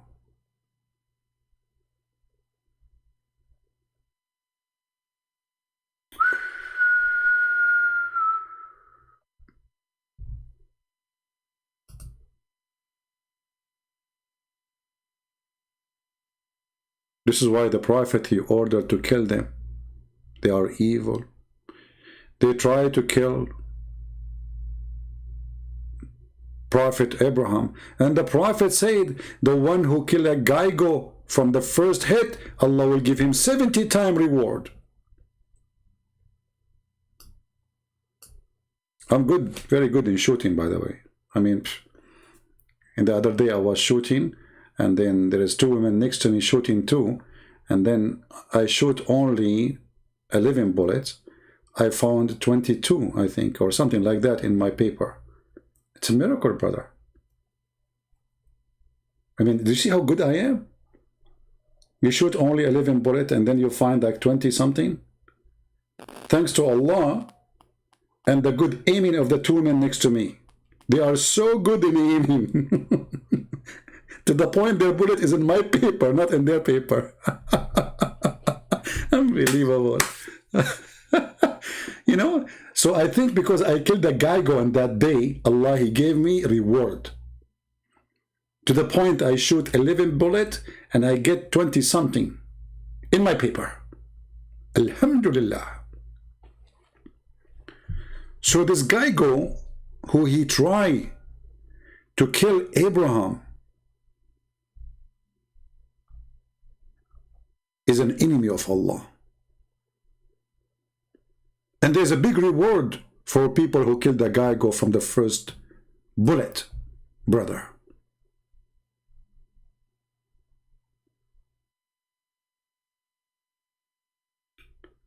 Yeah, I know, it's a good shot. I'm so happy that they did not shoot me. I mean, come on.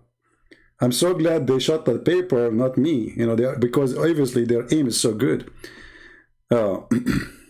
Look at this. All of this is against Geigo. Look, here the story getting more complicated. A woman entered upon Aisha, and her hand was an iron footed stick. She said, "What is this?" Aisha, she said, "This is for those Gaigos, because the Prophet of Allah told us that there was nothing that did not try to extinguish the fire on Abraham." This is here, the wrong printing. "Except this animal. So he told us to kill it, and he forbid us to kill harmless snake, except the snake who have two lions in its back, for it is a genie." Look at this.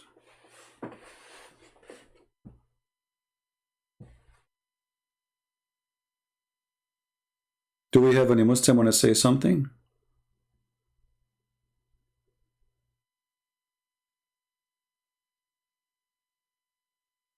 Anyone?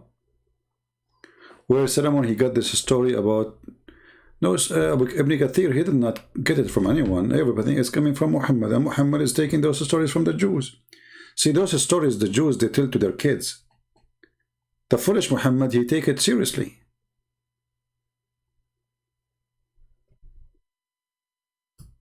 Anything the Jews, they say, Muhammad, he take it seriously. Like, the Jews, they teach their children. Let us go here, hold on.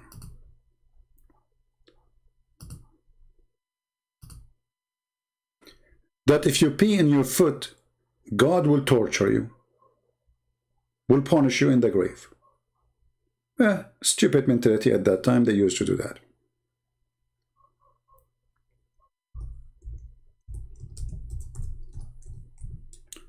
So once a Jewish woman, she entered upon Aisha again, and she told her the most of the torture of the grave is because of camel urine. Muhammad, he heard the woman, she's saying that, and since then Muhammad never stopped saying, "I seek refuge from Allah from the punishment of the grave." But before that, he never mentioned this prayer. Until that Jewish woman, she said that story.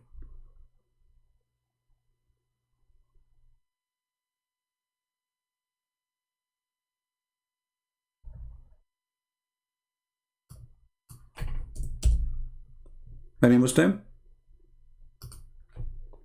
As you see, this religion is a religion of, fairy tale stories. Muhammad is a false man. Whatever he hear, he like it, he put it in his book. People at that time are naive.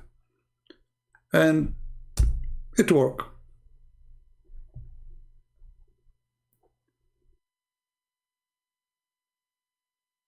It worked.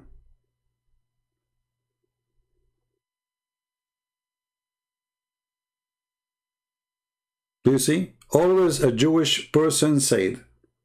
A Jewish person said. And Muhammad, he take what the Jews says and he make it as part of his religion.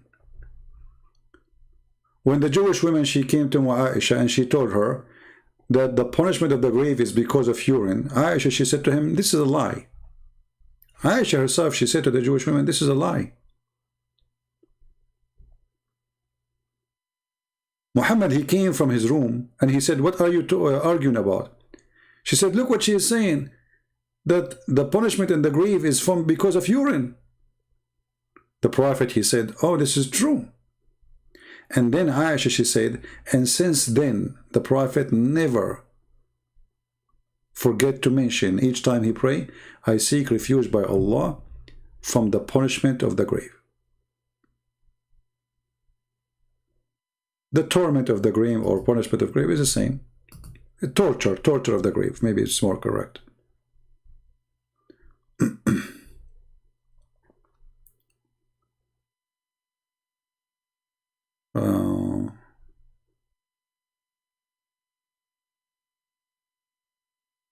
Anyway, we can find the hadith, and I'm just trying to find the story, all of it. I don't want to flip in front of your eyes and hurt your eyes. Do we have any Muslim here want to say anything? As you see, this is my friend, this is Islam. Fairy tales, Ring of Solomon. Actually, one of the funny stories I like about Solomon, the Muslim believe in it, that Solomon, he married a woman. Her father is a human. Her mother is a mermaid, or a genie mermaid. If there is any woman she's like that here?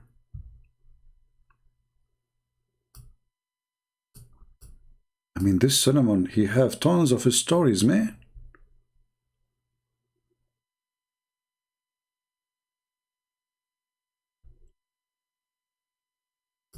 What happened is that there is a guy, he is a minister of a king.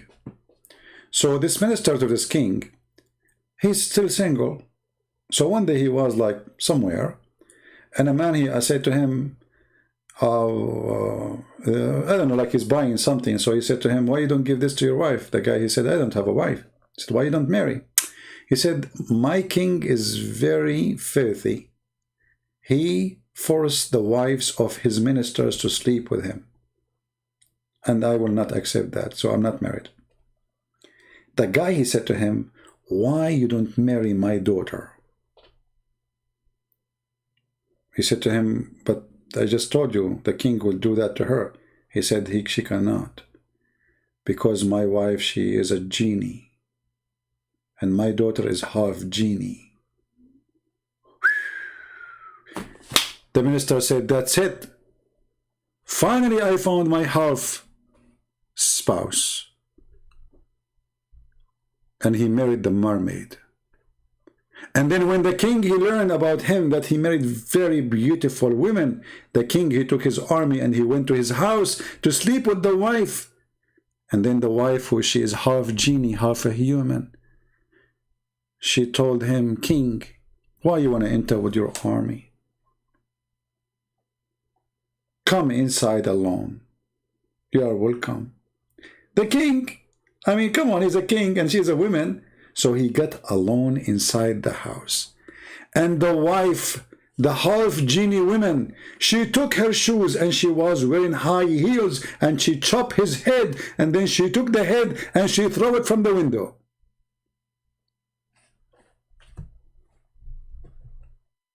If you think I am joking, I am not. This is the story. If you are a Muslim and you say I'm lying, challenge me. If you are a Muslim and you know the story and you believe in it, tell me why you believe in it.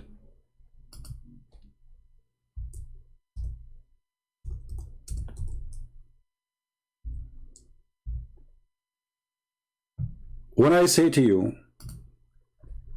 you have to be careful with women, I mean it. Especially if you see a woman, she is wearing high heels. Brother, it's proven scientifically that they are dangerous. A king with hundreds of thousands of soldiers, he could not handle a shoe with high heels of a woman. She chopped his head with it. And you are asking me why women, they wear high heels? And you are acting as you do not know.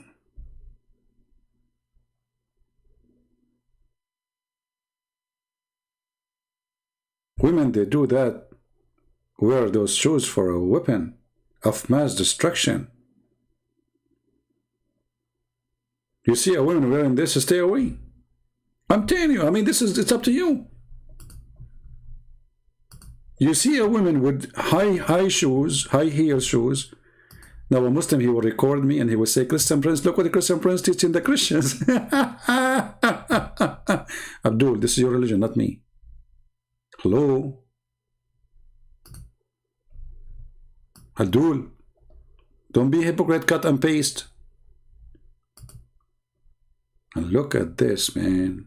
I mean, this is dangerous. What she's doing there. What?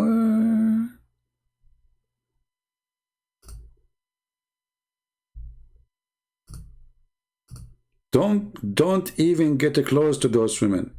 I mean, I think about it. If you want to marry a woman, make a condition that she will never allow high heels to be in the house. Because if she do allow it, she is preparing for something for you. Learn from history, my friend. History always repeats itself.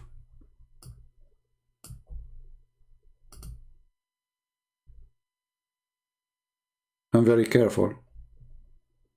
Once I went in the bus, actually it was in the train, and then one woman, she got in, she have high heels. Second woman, she got in, she have high heels. Third woman, she got in, I have high heels. Brother, I was in the stage of terror. I was asking myself, am I going to go out alive in the coming station? Am I going to survive this terror? Not only one, not only two, 3 women wearing high heels. I saw it with my own eyes. I'm shaking right now when I remember this story. And the funny, they make tons, thousand videos speaking about science in the Quran. Brother, Islam religion of science, brother.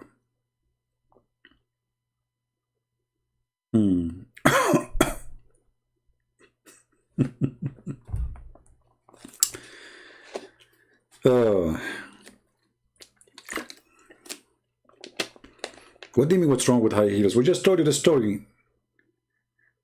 The wife of the king, the wife of the minister,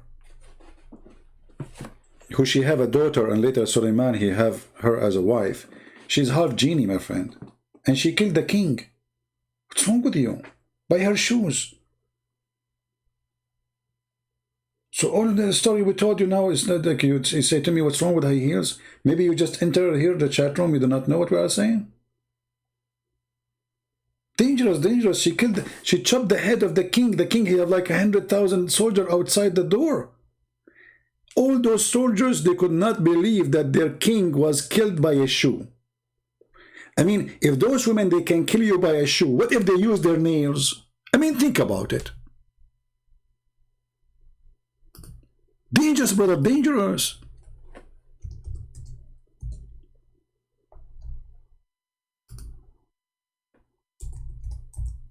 When you see a woman with high heels,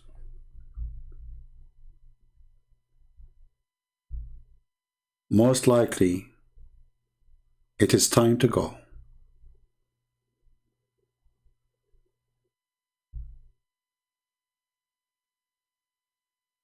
I know you are sad now. Many of you like to see women with high heels. From now on, you will reconsider. Before you were ignorant, and now you know. It's okay. Take it easy. I noticed that the number of people in the chat is decreasing. I think men, they are going to the closet and they are searching in the closet for their wives' high heels and they will throw them in the garbage. I don't blame them. They are worried for their life. You're a man who want to sleep next to this woman and she have maybe 20 high heel shoes in her closet. Imagine she have like 20 guns in the closet and you are sleeping in the same room. And you are asking yourself, is she going to use them on me? Or to protect me?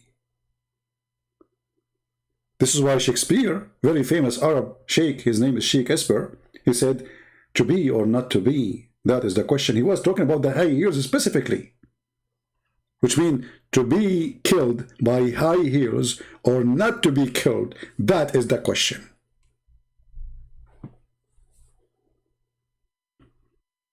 Now we have to admit that Muhammad is very open-minded fiction guy. I mean, this guy, he swallow anything, even high heels shoes story.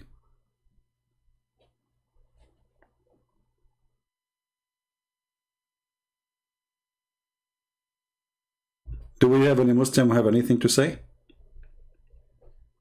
Okay, forget about the high heels now. Enough terror.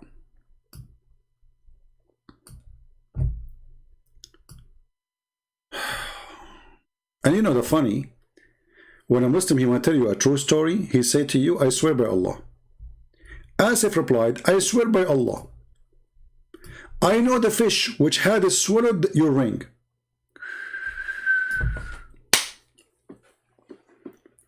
This is a different story now.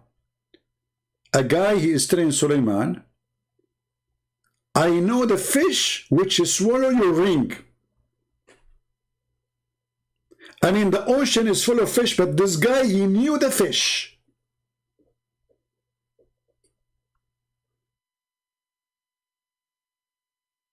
Brother,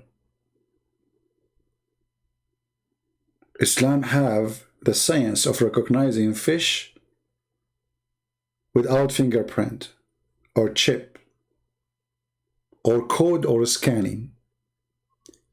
The fish swallowed the ring in the ocean. The guy, he knew which fish he swallowed it.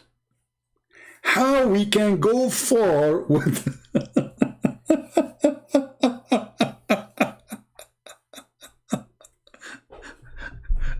I better go. Otherwise, I might... How many hours today I'm here? You guys, I hate you, honestly. Why you keep bringing me here? 2 hours and 18 minutes? How many hours today I have? Like 6 hours, 8 hours? And honestly, I said to myself, I'm going to go live like 15 minutes just to answer about Jesus being, he cannot save himself. Christian Prince said to Christian Prince, I'm going to go 15 minutes. It's like Muhammad saying, I'm not going to lie.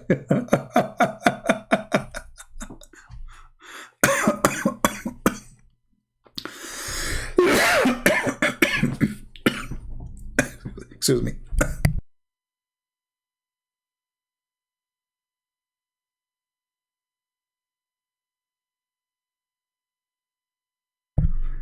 Oh boy.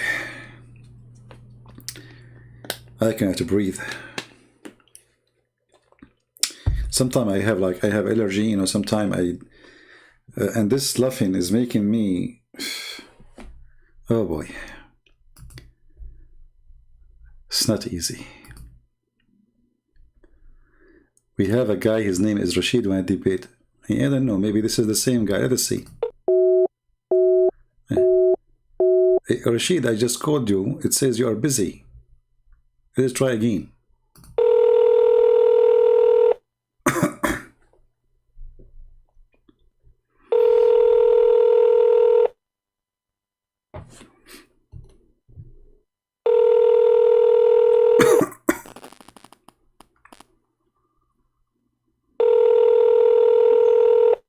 Are you going to answer, Rashid? He's calling me coward too. I'm calling him, he called me coward.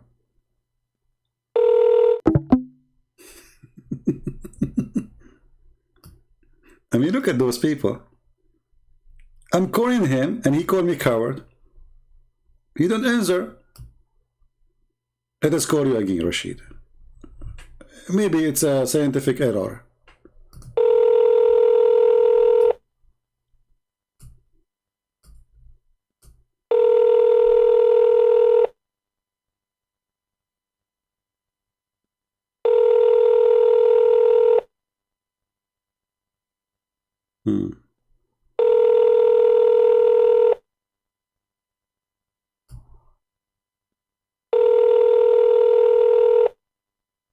Look.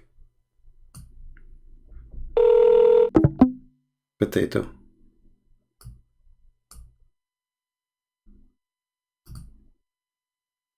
Next. So, brother, the guy, he said to him, I swear by Allah, I know the fish who swallowed your ring, and all its ancestor. You know what? You know the fish who swallowed the ring and all its ancestors? I mean, stop. Not only he knew the fish who swallowed the ring, he knew all its ancestor. That is deep. That's it. This is the guy. Hey, brother, I just catch a fish in the beach, brother. Do you know who she? Yeah, I know her. I know her father. I know her dad. I know her mom. I know her kids. I know the whole family.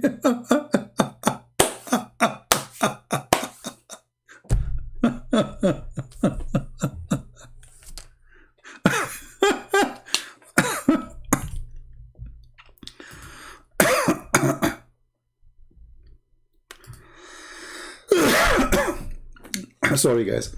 I apologize if I cough. I don't know if the mic is coming in your ears. I really apologize. I try to hold it. He's saying his phone is not ringing for some reason. Let us try again. Give him a chance.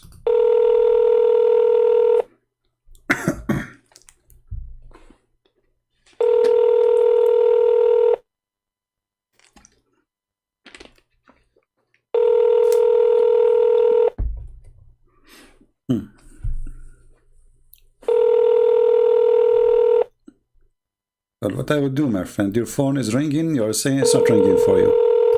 Go restart your phone and text me back. We will do it one more time after you start, you will see. So guys, I know, I swear by Allah, I know the fish which is had swallowed your ring, and it is all ancestors.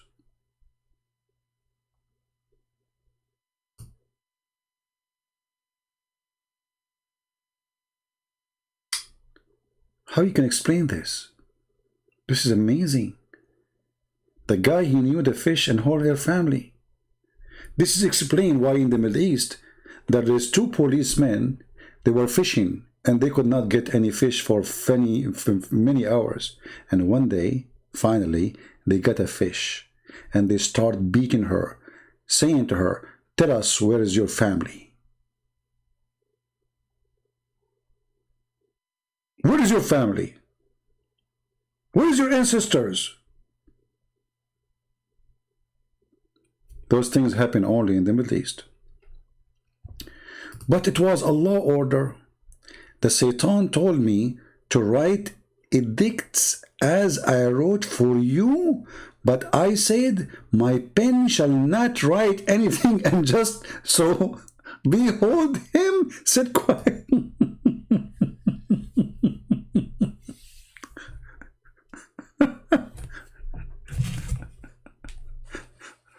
I'm going to go crazy.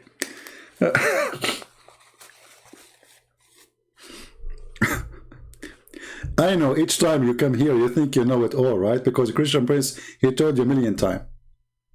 I am lucky your phone is not ringing. Guys, it is my lucky day. Look, brother, look. I told you the ring of Solomon is working. You are lucky. You are lucky my phone is not ringing. Me.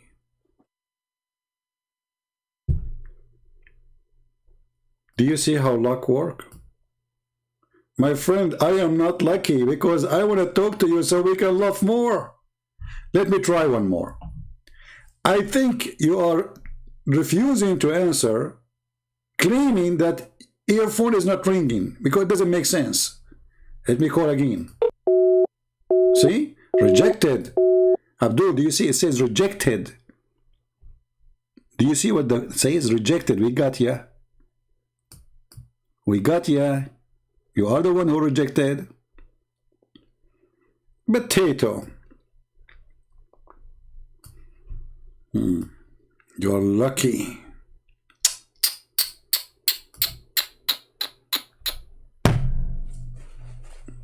I'm lucky. Well, I am lucky and you are Lucy. With high heels, but you call yourself Rashid, claiming to be a man. So here, brothers, sisters, we see how amazing the stories of the Prophet. And look, I therefore kept quiet. But oh, Sulaiman, why do you boyfriend the hippo?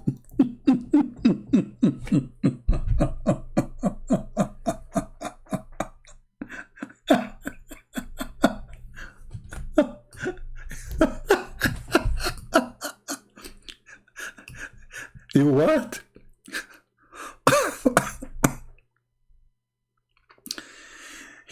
You befriend the hippo? This is what Sulaiman he did. Disgusting person. Let us look at the friend of Sulaiman, brother.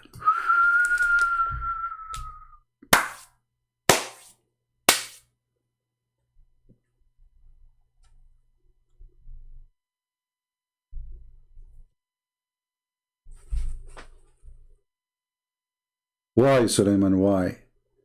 Why you befriend the hippo? Huh? Why?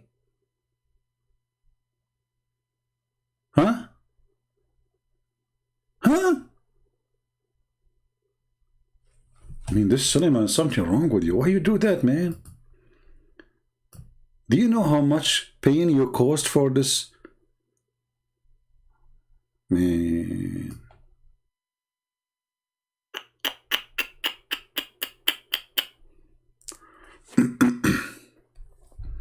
And by the way, do you know who's talking in this story? His name is Asif bin Barakhia. He's a prime minister, and in whose favor Allah has said and took that some knowledge is given to him.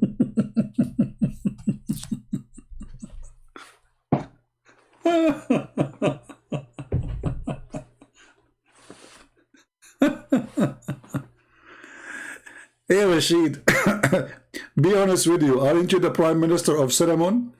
And your real name is Asif? And Allah, He gave you knowledge to the point you know the name of the fish and her ancestors? So the Prime Minister of Solomon is jealous because Solomon, he liked the hippo. He befriended the hippo. He's upset.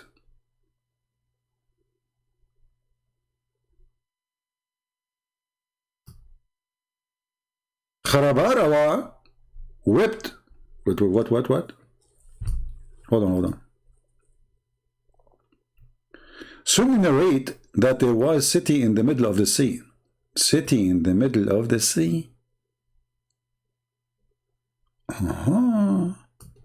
Sulaiman arrived with his army, is on the wind to that city. The flying carpet. Do you see the flying carpet? The city is in the middle of the sea. Sulaiman did not go there by boat. No. Quran says not only here that Allah, He command the wind to Sulaiman, so he have a flying carpet. You can read Ibn Kathir. A big, huge mate made from wood. Sulaiman, he command the wind to go underneath of it and carry it. And it carry all his army and his animals.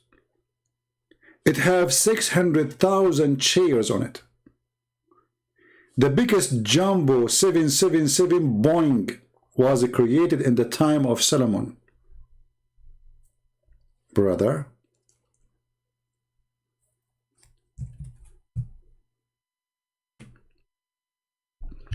He conquered the city and killed the king. He had a daughter, very beautiful and glorious, and her name was Khabarawa. No, hold on. Khabarawa. He made her a Muslim. Look. He made her a Muslim, and he married her. Sulaiman loved her very much. Kadarabawa or Kabarawa wept for her father much. So Sulaiman ordered Shaitan to make an image of her father.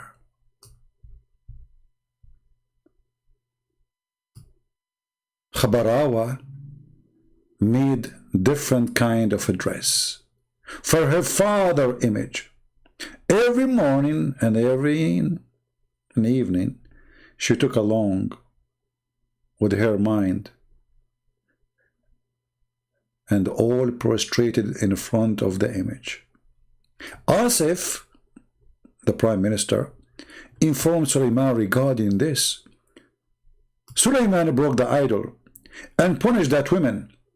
Then he sat on the ground and started whipping. Suleiman had a slave girl. Her name is Amina.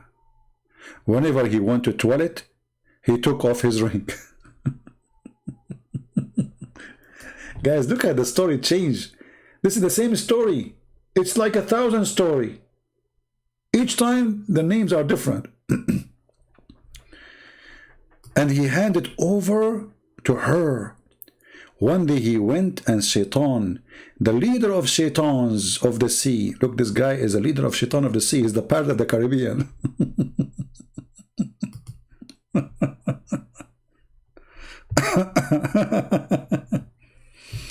Let us see. Rashid is saying to me, he reset his phone. Let us see if it's going to work. Let us hope.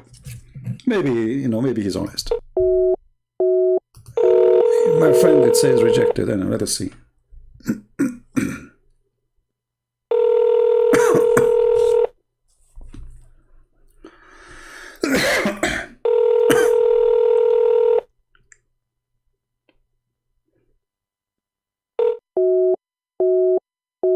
See, my friend, it says rejected. You rejected my call.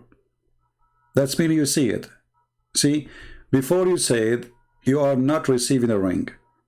But in order to hang up on me and to show that the call is rejected, that's mean you appear in your screen. Maybe this guy, he thinking maybe he can get my IP address or something. Good luck with that. You want me to call you again? So you try? Get IP or something? Let us try.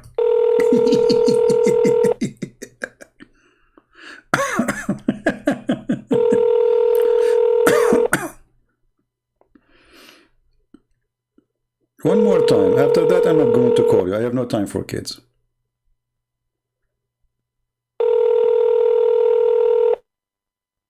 All right. Take care. Here we go. I will block you now.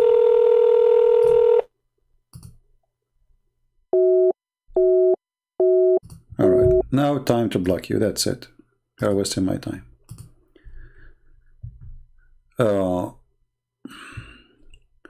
So, brother, each time he went to the toilet, he take off his ring and hand it over to her. Here, ask yourself a very simple question, brother. If you, by wearing the ring, you became a king, why this slave shouldn't wear it?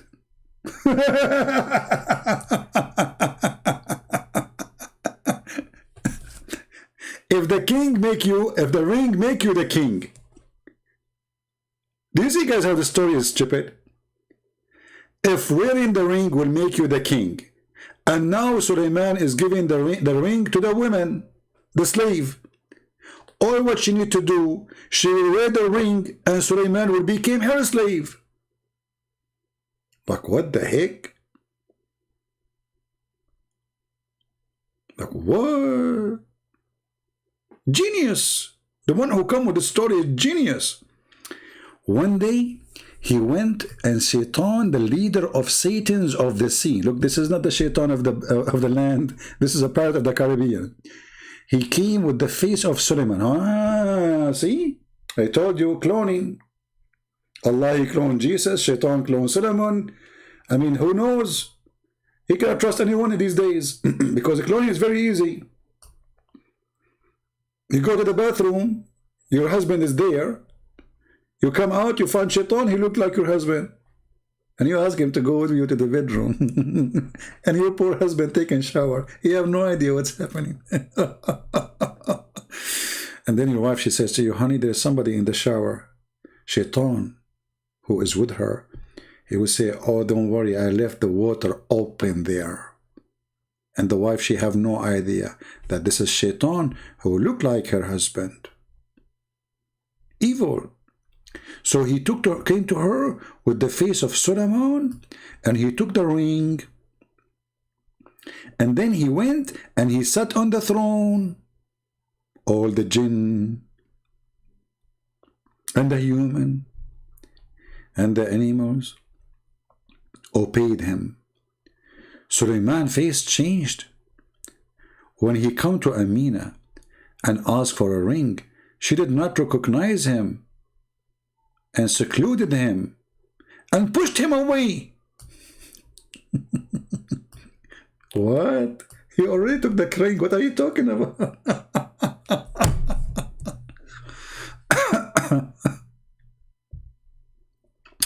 According to Sharia, can a woman have sex with a slave? No. Actually, there's a story of the woman. She married a slave.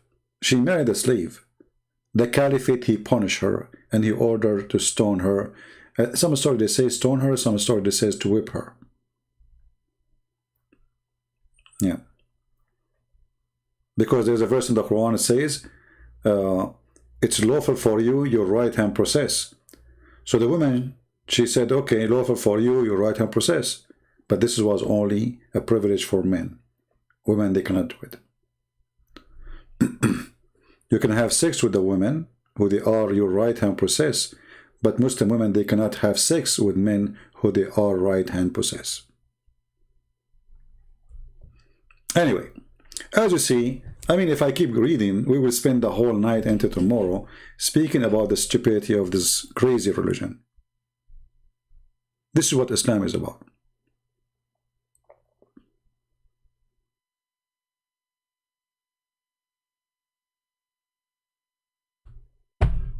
Afterward, Shaitan threw the ring in a river. You see, here the story is different. Here the story is a river. A different story is a sea. And it was found by Solomon in the fish. He wore it. And once again, the kingship returned to him.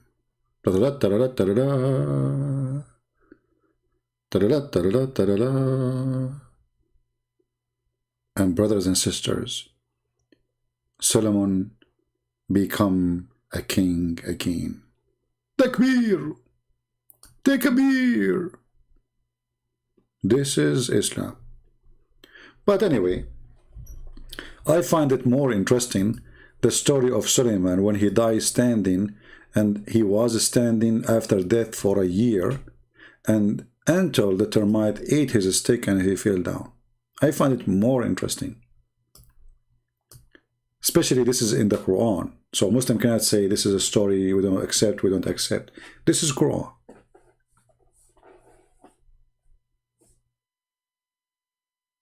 How long it take the termite to eat a stick? You know, like, this is a king. He is holding a stick made of wood. So I'm assuming it is the most strong wood ever, right? This is a king. I mean, they would give him a cheap piece of wood. Do we agree? A king holding a piece of wood, a stick, staff. How long is going to take the termite to eat the stick? Ishmael, are you down to have a peaceful debate? Ishmael, aren't you the same person, Rashid, who I just called? Because you want to play games with me? I just call you, you reject the call. Let us see.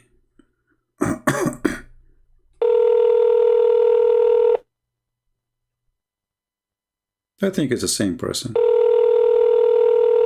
They think by doing that they disturb me. We are laughing. You know, people are laughing. Here we go. The same person. He is not answering.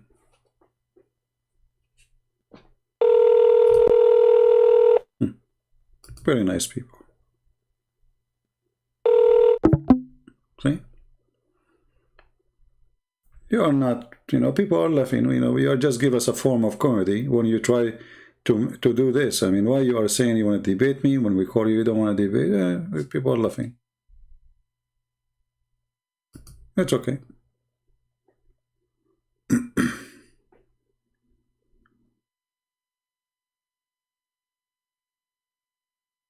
My friend, the Muslim Sunni, they can say whatever they want about ISIS, Al-Qaeda, but the fact you cannot name one thing ISIS or Al-Qaeda did and Muhammad did not do. So some Muslims, they are doing taqiyya, and they, in their heart, they support ISIS and Al-Qaeda.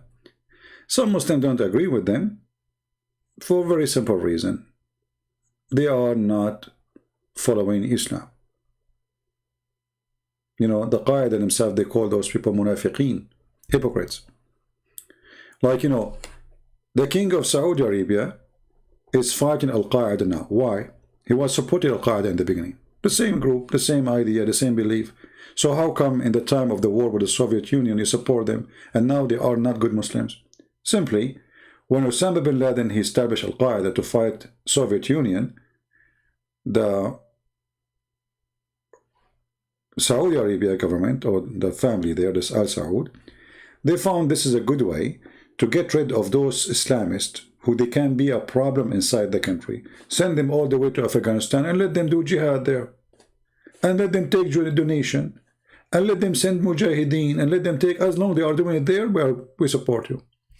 But then the war in Afghanistan is over with the Soviet Union. And Osama bin Laden start asking the Saudi to do revolution against the king. Because simply they are a friend to the USA.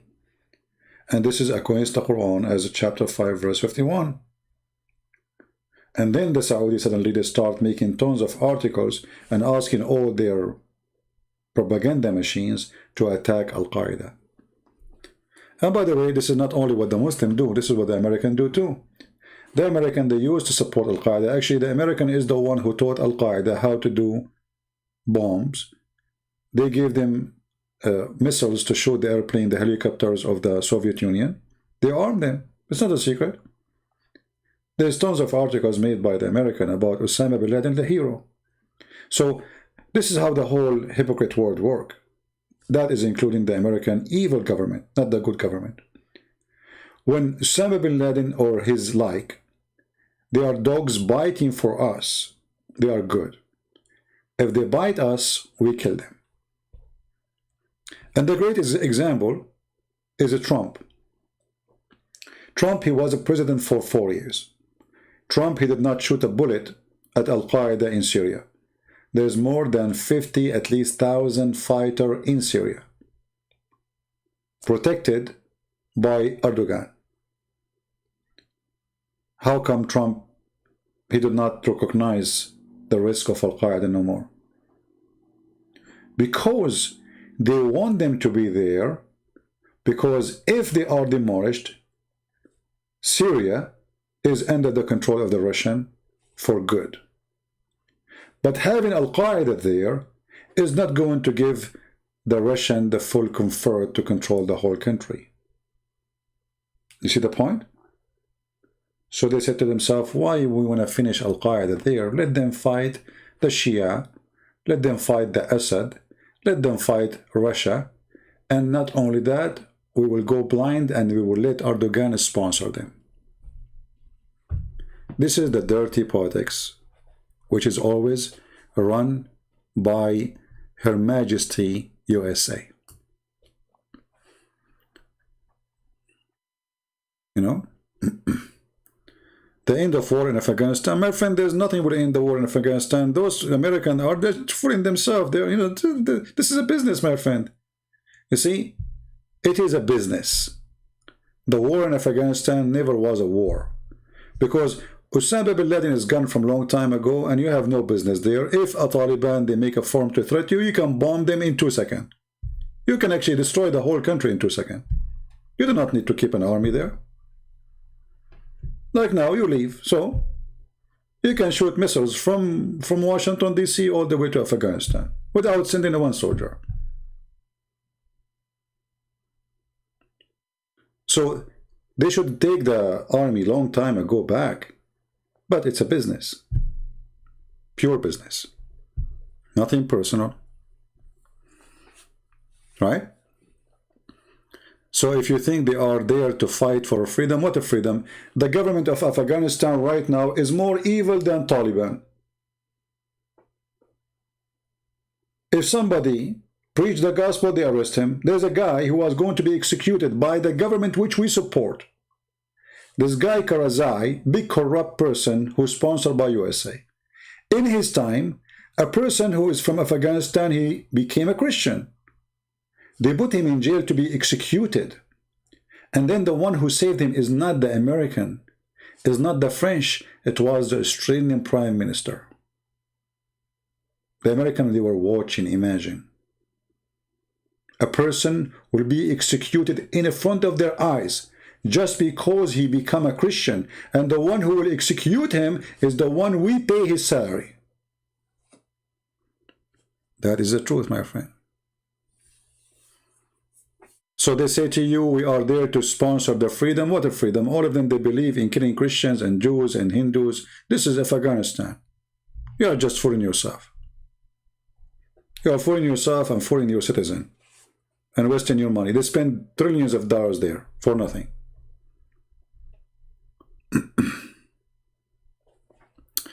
Anyway, we don't want to change our topic, but please don't let me talk about the White House and whoever in the White House.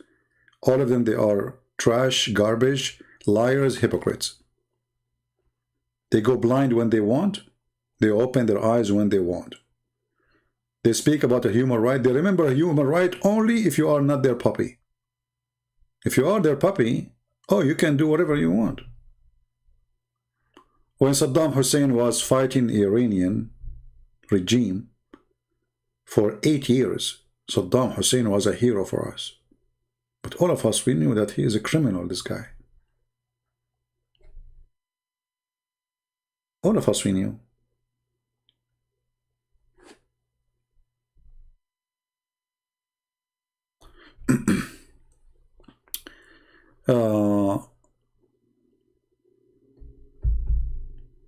Do we have any Muslim want to say anything?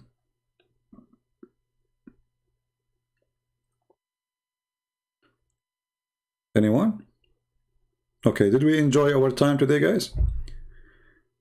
I better go, otherwise I'm going to spend all day here.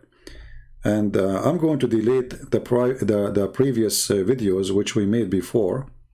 As you know, I don't keep my videos. I hope you guys, you did download them already. So don't forget always to download the videos as soon as we finish. Because we don't keep them. Let us see. And download. Sorry, delete. Here we go. The last 3 videos I made today, or 2 videos, are going to be deleted. Now remember one thing. Muslims always, they have one strategy. Attack to avoid to be attacked. What does that mean? I will throw a question at you, so you will not even have a time to question me. You as a Christian, you should learn a method which I use. Use their attack against them.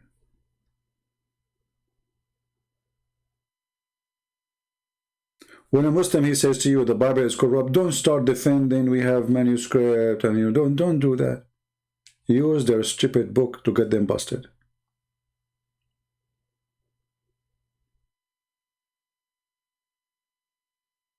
Don't waste your time. Because even when you refute them from your book, they will say, we don't accept your book anyway. But when you get them busted from their book, can they say, we don't accept our book anyway? They cannot. And this is why they fear speaking to me. I'm a person who got them busted not by reading the gospel, but by showing them their laundry. And this is what they fear. Otherwise, someone is speaking about the gospel or refuting from the gospel, it's easy to get away with a response, because you can say to him, your book is corrupt. But when we show them from the Quran, what they can say. So I'm here to teach the Christians, not only to refute the Muslims. I'm teaching you and teaching your children how to refute the garbage of Muhammad. This is very silly, stupid cult. But if you are ignorant, that stupid, silly cult can be dangerous because of your ignorance. See why people are dying because of corona? It's a small, tiny virus, but we do not know how to kill it. I mean, imagine little virus who cannot even see. How easy to kill it. If you put your finger in it, we will smash it. But little virus can kill you because you are ignorant. Look at your body, how big you are, and look how small the virus. This virus will penetrate your system, will multiply. Your defense system is ignorant about this virus. It's like going to war and you are blind, you are folding your eyes. This is why they don't know how to deal with it. It's a blind fight. So when we show you, when we open your eyes, that virus have no chance. Very simple, very easy. Let them throw all the arrows they have on me. I will collect them and make them a big arrow and will throw it back. And let us see if they can survive.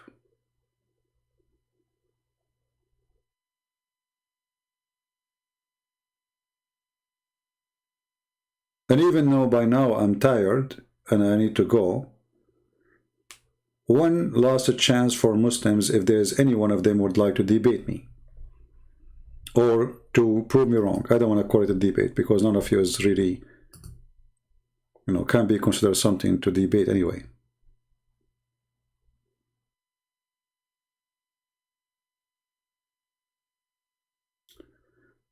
Somebody asking question. If you have a question, ask it in the chat, not in Pal Talk. But for this time, I will let it go. How is the Quran, miracle of God, revealed to the Prophet? Moses got commands, 10 commands from God himself. We do not say it's a miracle.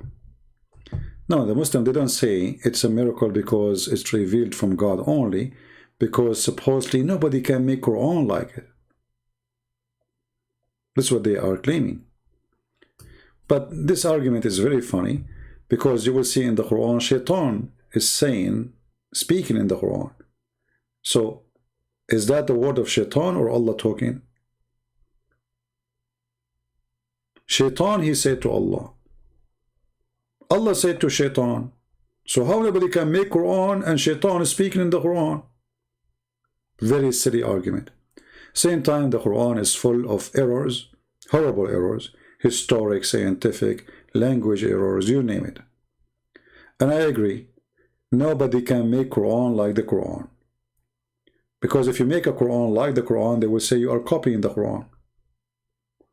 Additional to that, if you make a Quran like the Quran, officially you are stupid.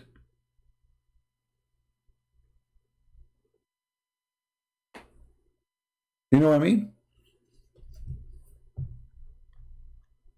You know, when the Quran, I will show you an example, even though we have to go.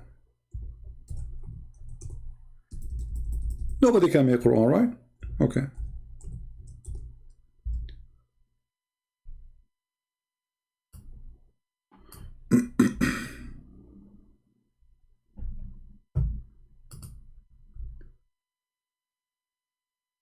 Let us read and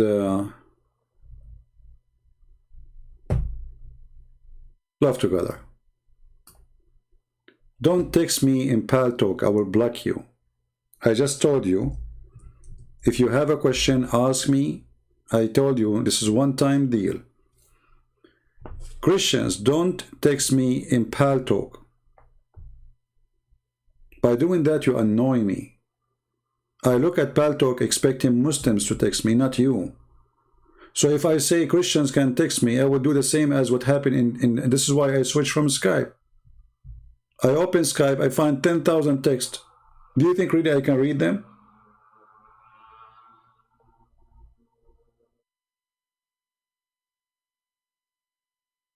We have a chat in YouTube. Why you are texting me there?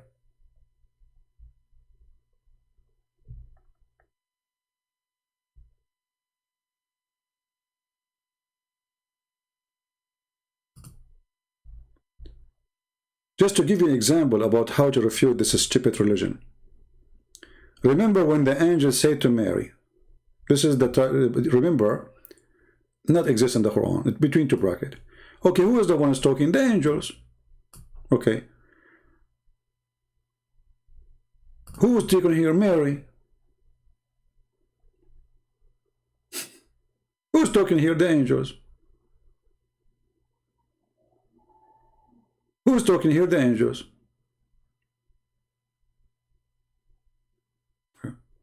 But you said nobody can make Quran.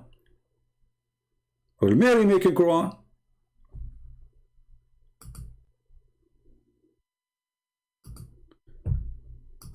Look, he texts me again saying, sorry, CP. What's wrong with you, man? What's wrong with those people? I just, you know, you are remind me of the Abdul, who their prophet says to them, don't write the hadith. And then they wrote, the prophet said, don't write the hadith. I just told you, don't text me in Paltalk. And then you keep texting me, sorry, CP. It's my bad, CP. What's wrong with you?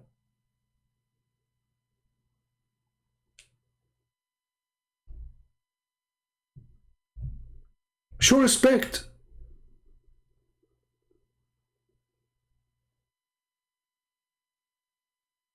Can't you tell me here in the chat, sorry, CP? Do you have to text me there again? So when they say nobody can make Quran, and then we find that the Quran, Shaitan is speaking in the Quran. When Shaitan, okay, when Mary, she said this. How Mary, she can make Quran? Because remember, nobody can make a sentence to the Quran. So either she said that or she did not say that. If she said that, that's mean Mary, she made Quran.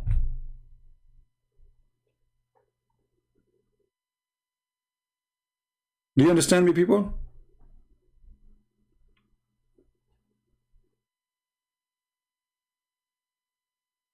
If the Muslim, they say that the Quran is only Allah talking, that's mean this conversation never happened, it's a lie.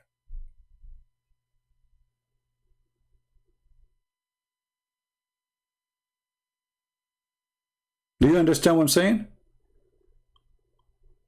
Either this conversation is true conversation and Mary, she said what she said, and that means she is making Quran, or this conversation never happened and the one is talking is only Allah, that means Allah is making a statement, have nothing to do with Mary, and it's a fabrication. Because when you say that she said, and you say Allah is saying, not Mary, that means Mary, she did not say that. And if you agree that she said, which means this is the word of Mary,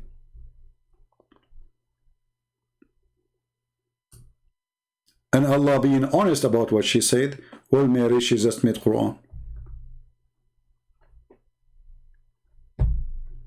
Are we getting the point?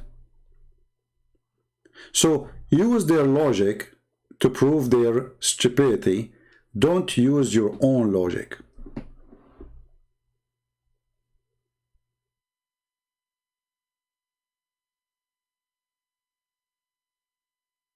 No, YouTube did not take my video. I took it down.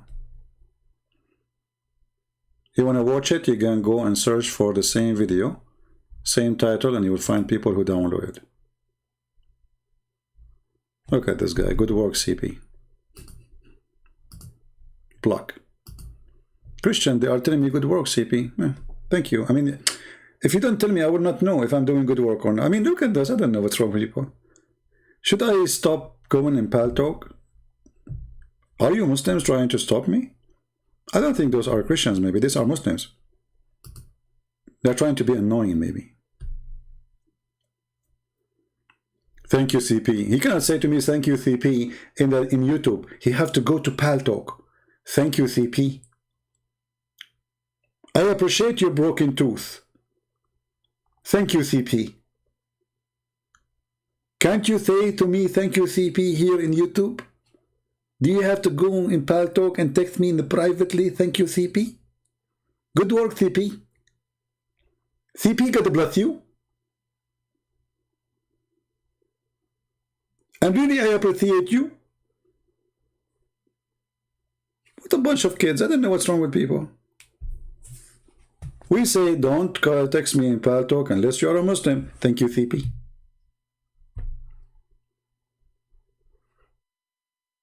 I'm afraid now he will text me back saying, hey, CP, are you saying we should not text you in Pal Talk? Oh, boy. Anyway, so we better stop here. Some people, they act weird. They don't know what's wrong. I forgive you, even though you are being annoying. Some of you don't mean bad.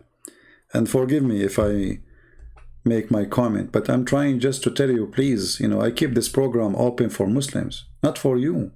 The chat is open for all of you. Everybody is welcome. Here we go. I'm reading the chat. My eyes are hurt, by the way. How many hours I'm reading the chat? The chat is reflecting. You see, I am the one who concentrate, trying to follow every single chat of yours. And that is not enough. You want me to watch Pal Talk too. Lord have mercy. Do we have any Muslim before we go for today? Mayday, Mayday. Last call. Quality of life. Will we have no topic to talk about quality of life? What will we talk about?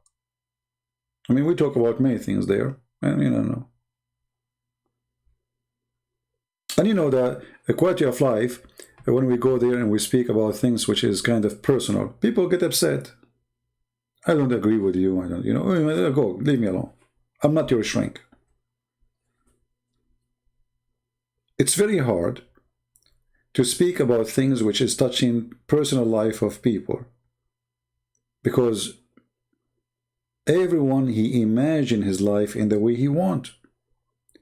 And when you try to give him an advice, sometimes your advice might be wrong, because you don't know the person, you don't know the nature of his life, you don't know the circumstances of his life, and you try to adopt an advice based in your experience, so it can be wrong sometimes. However, even if it is good, people are very sensitive. And I am a person who don't sugarcoat my words. I cannot. I try sometimes to be like, let us say, nicer. It doesn't work with me. I say things as it is. So if you want to listen to me, sometimes I make fun of your text, but I don't mean to insult you. But I am a natural person. I say things as it is. So if you sit with me in conversation, I will say the same to you, even if you are my closer friend. With no hesitation. Nothing will change on me. This is how I am. You might like me for it, you might hate me for it, but this is how I am.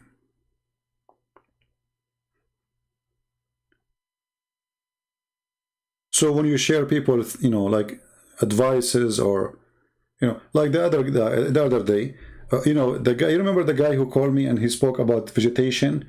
He don't like to harm animals, so he eat vegetarian food. I said, this is silly. Somebody sent me a long email, drama.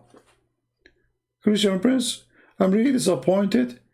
I am a silly person now because I eat vegetation. My friend, I said, this is silly philosophy. Eat vegetation, have, you know, eat grass all day long. Who's stopping you?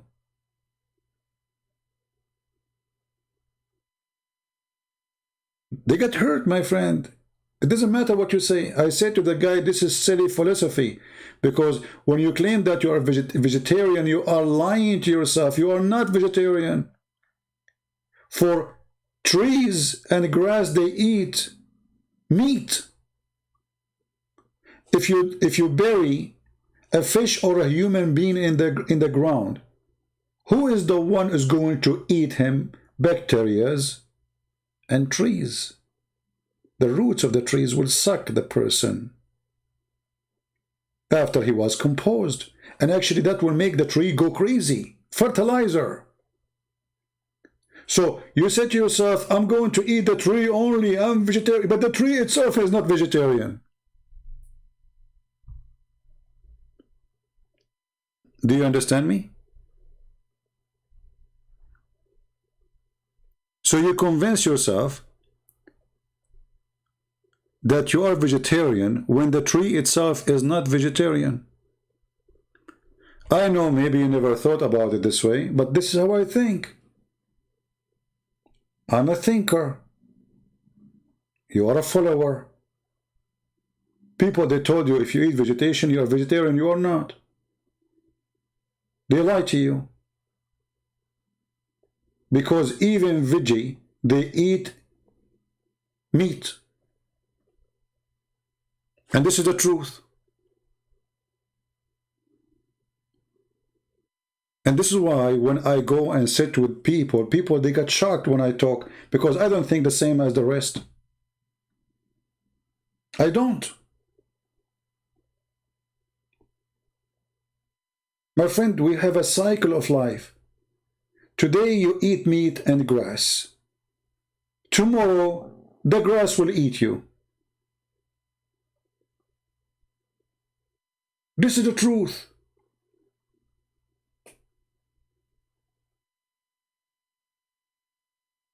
And they don't want to listen. Hey, Digital, how are you? My friend, I'm silly, but you are smart. Do you want to show us some if you're intelligent?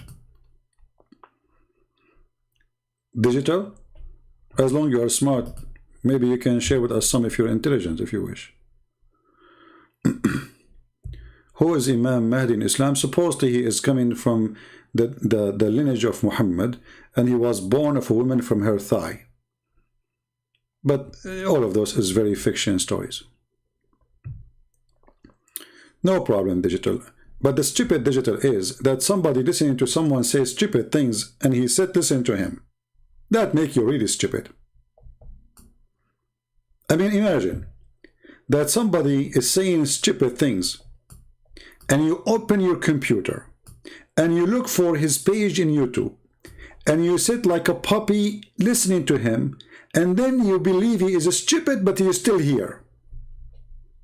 In the same time, you don't dare to call him and to show him how stupid he is, but you call him stupid. It's very easy. Obviously, you are a genius. I find it embarrassing that somebody says to somebody, you are stupid, yet he is listening to him. Very weird. I think your wife, she put you in the kitchen and she forbade you from coming back to the bedroom. And you said to yourself, what I will do now? I better go and listen to Christian Prince. Silly.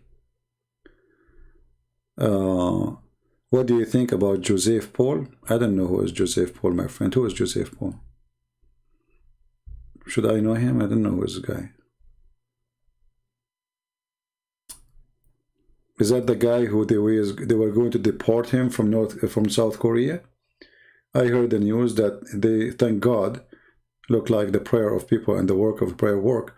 They will not deport him no more, and he will stay and he will live in South Korea.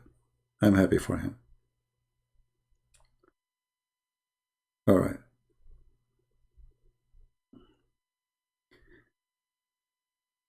Can I debate you in this vegetation? Sure, you can. You want to text me in Paltalk? Text me. You want to debate me about vegetation? Get out of here, donkey. Guys, you want to debate me about what? Vegetation. Even this one need the debate. Can I debate you about eating cucumber? Go be, you are a goat. Good for you.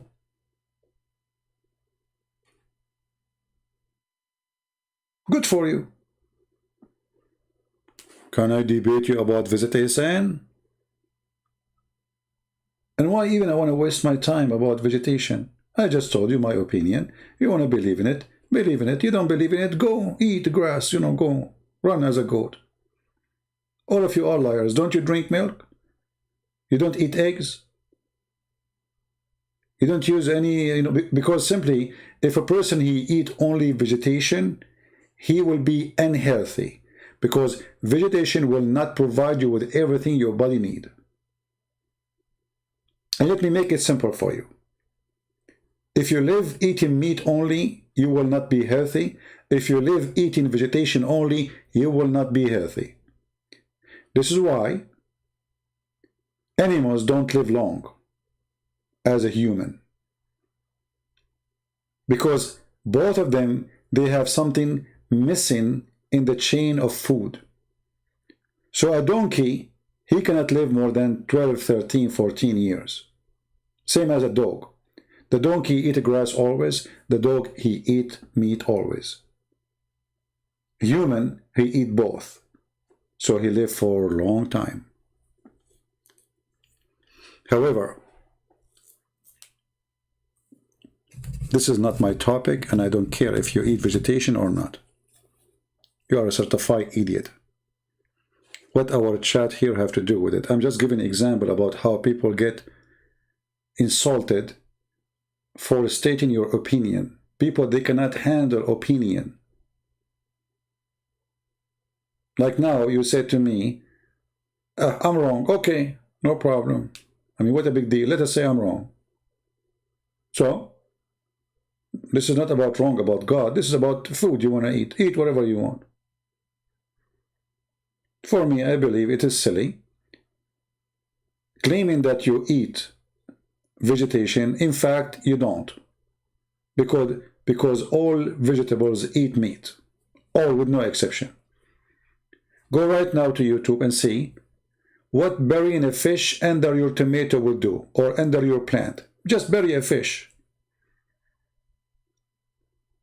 The plant will go crazy. Why? Because the vegetation is not vegetation. They eat meat. Your flower, your tomato, your cucumber, your tree, they love meat. They love it, yummy. So when you eat tomato, you are eating something ate meat already. And you do not need to be a genius to agree that this is true. All what you did, you broke the chain of food. And instead of eating the meat directly, you ate someone or something ate the meat before you. Guys, do you understand what I'm saying? It's like somebody, he ate it for you and then he spit it to you. He is the one who ate it, and you ate the spit, and you claim you did not eat the meat. In fact, you are doing, let us say, a deception. Claiming that you are a person who don't eat meat, but the fact you do. And when the guy, he says, I don't like to eat meat because I don't want to harm animals. Well, all your life you are harming animals. I don't want to harm creatures. Okay, do you kill bacteria in your body? Every single second, bacteria are dying in your body. Your immune system are killing them. You have a war happening inside you. So stop killing bacteria too. And don't kill cockroaches. And if a fly go inside your nose, give it a kiss. You know, this philosophy of vegetarian is, I believe it's kind of somebody is playing with your mind. Somebody is trying, like, empty people, like a vacuum, like the yoga, there's somebody, he have an emptiness in his life. And he think he can be a better person by doing something silly. I don't eat a chicken. And supposedly now I'm a good guy. Why? I did not kill a chicken. Do you eat bread? Yeah. But don't you know that the bread is made from seeds, which is alive? And you are killing life? Do you eat cucumber? Yeah. Do you know that the cucumber, even if it's not alive when you took it, let us say it fell down by itself, it's full of seed inside, and those seeds are alive?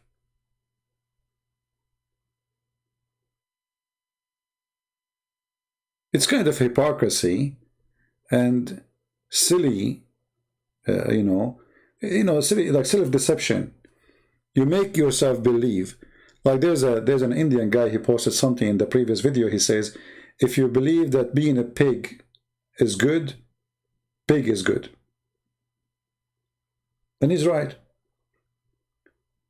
So many of them, they act like, and I'm talking about people, whatever people are, they act like pig, but believe acting like a pig is good, so he's good.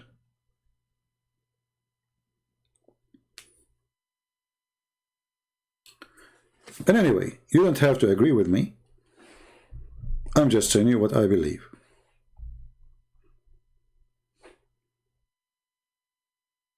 All right? But if you are a vegetarian, I'm telling you, you are fooling yourself. You are not vegetarian. Go and eat normally. Go drink milk, eat yogurt. Yogurt is the most important thing to have. Actually, for me, it's one of my daily food to eat yogurt. Every day. I never have a problem with bones. I have very strong structures. I can carry a fridge by myself.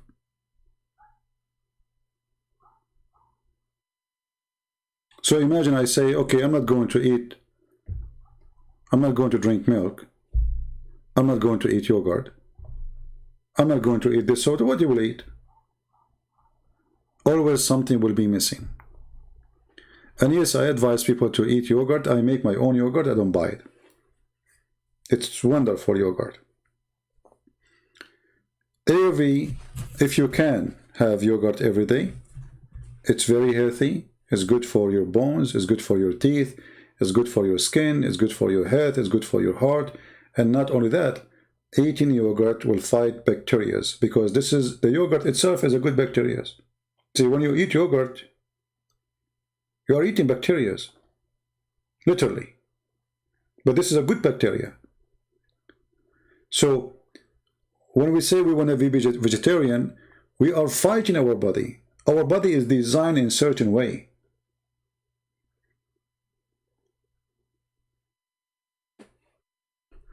Is pork and alcohol is allowed in Christianity?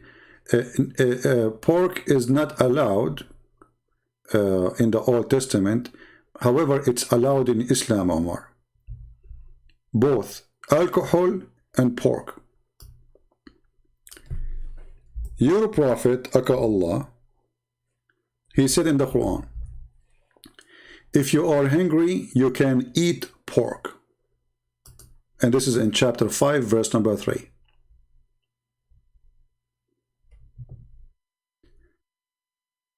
The translation here is saying, but for him who is forced into severe hunger, there is no problem if he eat pork. So yes, you can eat pork. And you give yourself an excuse. What is that? Is hunger. And here you see the hypocrisy of the Islam. Because either pork is bad and should not be eaten at all, no matter what, or pork is useful and we can eat it. In the Old Testament, pork is forbidden for a very simple reason. For those animals, they grow in the field and they eat even dead bodies. Today, that excuse does not exist, because if you grow them in the farm and you are the one who feed them, they are the same as your sheep. But if you go after a pig, let us say you go for a hunt, and then you kill a pig, you don't know what this pig ate, and especially in the old days where dead men, they're thrown in the field, war and etc. So pigs, they come and eat them. This is why it was forbidden. But in your religion, you eat a pig who ate a human. If you are hungry, it's in front of you. Same time, your God, he praises alcohol and says that it is a sign and a miracle from Allah. And Muslims always, they try to make themselves like we are better than you. We don't drink alcohol. The fact all your religion is based on alcohol, to the point in heaven of Allah, there's rivers of alcohol. So if you claim to be a good person for not drinking alcohol on earth, what kind of God he made you drink non-stop in heaven? if drinking is bad. And this is your God, Allah, speaking highly of alcohol, claiming that it is good provision.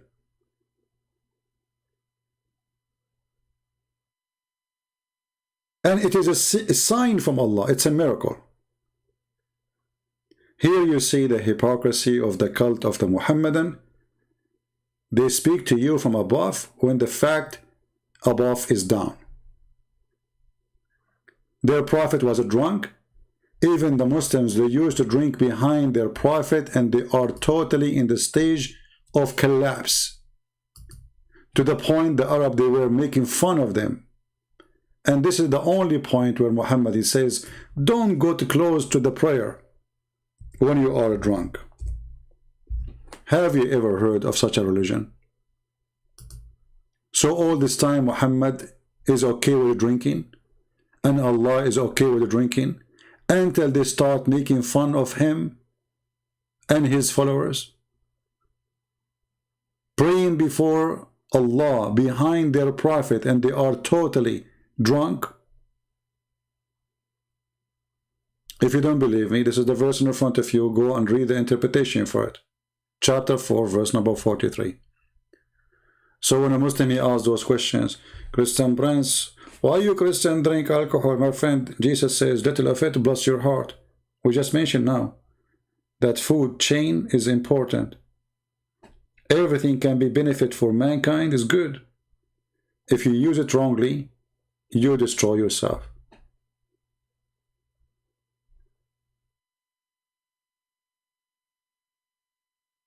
Do you understand me? This is a proof of our point. Little of it, bless your heart. And even scientists prove, and doctors, that those who have a problem with their heart, they better take every day, as if it is a medicine. Alcohol, it's a medicine. And alcohol was a great way to fight infection for tens of centuries. So if you are saying alcohol is bad, then Allah is stupid, because alcohol is not bad. It is what you do with it. Do we agree, people?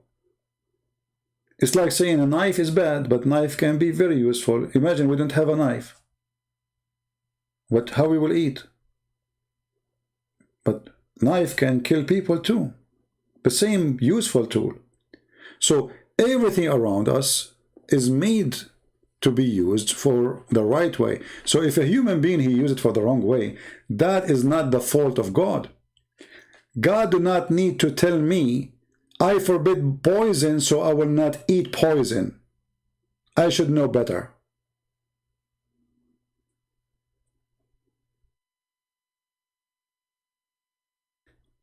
But you can play silly and says to me, why your God? He says, even if you drink, the Bible says, even, that nobody can harm you, and even if you drink poison. But this was not about drinking poison, even if some they say it is. Poison is the poison of this earth. Ideas, belief, false religion like Islam. This is poison. Because Jesus said, don't fear those who kill the flesh, but the one who destroy the spirit. I remember, we Christians believe that Jesus, our Lord himself, was crucified and killed. So how nobody can harm us? And we as a Christian believe, and we will understand, that every single one of the disciples of Jesus was slaughtered, killed. So how come we are not going to be hurt? So we have a clear understanding of our Bible, but you don't have.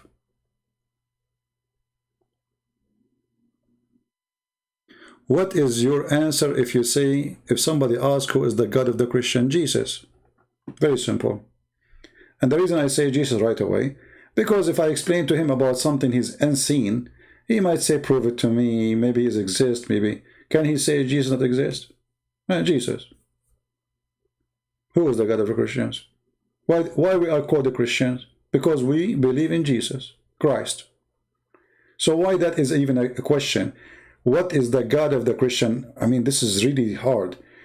What the Christians God must be Hindu. They are Christians. They are called the Christians. So obviously their God is a Christ.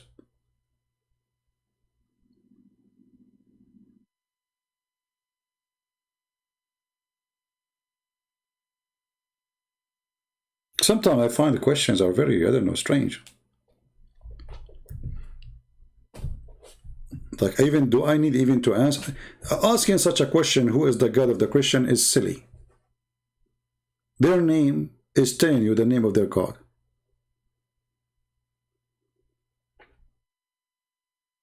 Any other question?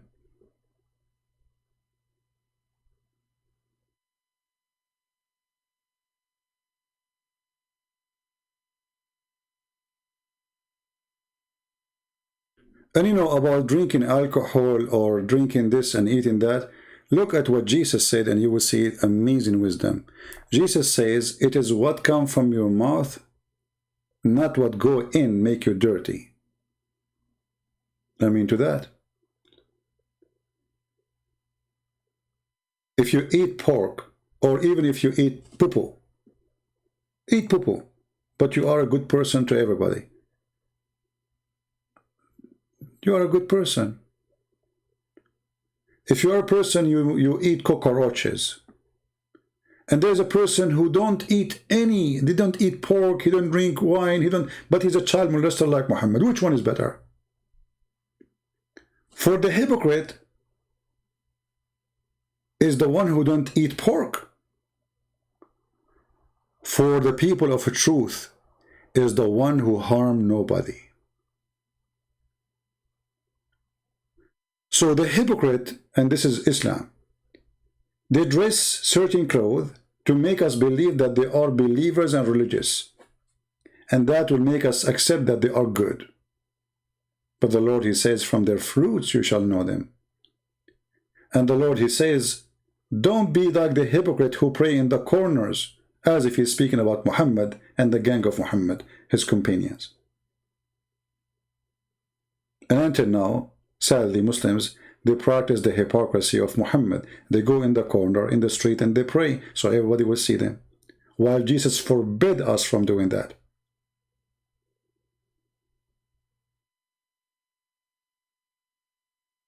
Somebody saying, so the Old Testament abrogated the New Testament abrogated. No, we don't have something called abrogation. That is stupid of you. Because when we say, Jesus says, it is not what go in your mouth will make you dirty. It's what comes from your mouth.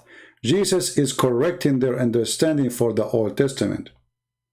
The Old Testament speaking about the benefit of the man. So Jesus said, Sabbath was made for the man, not the man was made for Sabbath.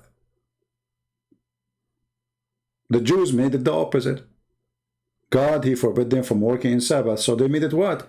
They made the man a slave of the Sabbath, when the fact God, he forbid them from working in Sabbath because they are greedy. They want to work 7 days a week. They want to make money 7 days a week. And they want to make even their servant work with them 7 days a week. So when Sabbath come, servant, he go and rest. You cannot force him to work. It was number one for the benefit of those who work for those rich ones. Because not only the owner cannot work, everybody in the house cannot work. So Jesus did not abrogate. Jesus explained to them their ignorance. That God don't need your Sabbath. Do you think God, he care if really work in Saturday or not? I mean, is that will harm him? Sabbath is made for the man. The same as forbidding pork. It was for a health reason. It was for the man benefit, not the opposite. Otherwise, God himself, he created the pig. Isn't it you Muslim, you say that the Quran says Allah told Adam, go and eat whatever you in the garden? Whatever there, everything was halal. Isn't it your God, he says this about Israel? Just to show you the ignorance of Islam. You know, Muslims, I never saw, by the way, a Muslim, he knew what he's talking about.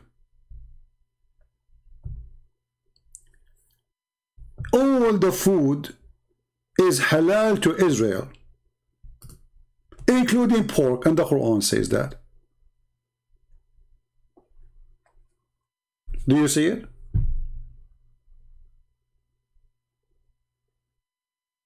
Do you see it, Muslims?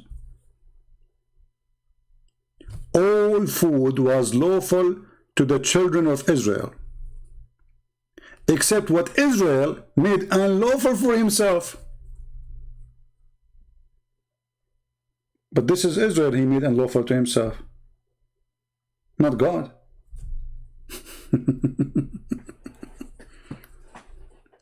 My friend, don't go there. You do not know your stupid cult. And as we said, use their stupid book to get them busted. He changed the topic. Look, look, look. Look how fast he switched. Do you see how fast they switch?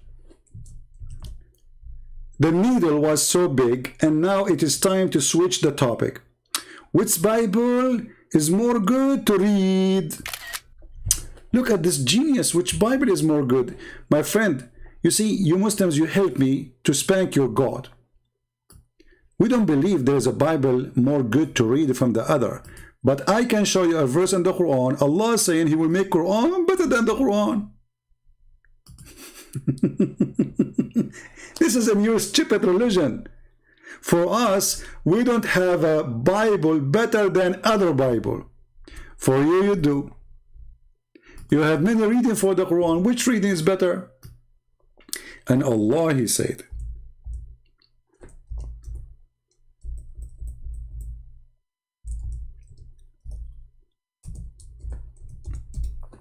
read this. Read and laugh.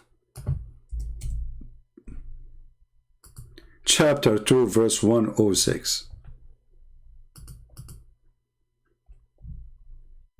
Whatever verse we do abrogate or cause to be forgotten, we bring one or similar, one better or similar. This is a new religion. Allah will make Quran better than the Quran. Abdul, we are not stupid. This is the stupid God you have. Our Bible, all of them, they are good. We don't have Bible better than the other Bible. Your God saying he will make Quran better than the Quran. And this is additional proof that Islam is a man-made and it's stupid, because how in the world you claim to be a prophet of God and you claim that your God told you he will make Quran better than the Quran? This is a statement of a certified donkey. And notice, my friend, I'm tired, so I'm not thinking fast right now. I've been here for many, many hours all day long. But you are not. You and your religion and all your believers, you cannot match me for a second. Even if I am asleep. Whatever you say, I will get you busted in the speed of light. Your God is fake, and he made your processor so slow.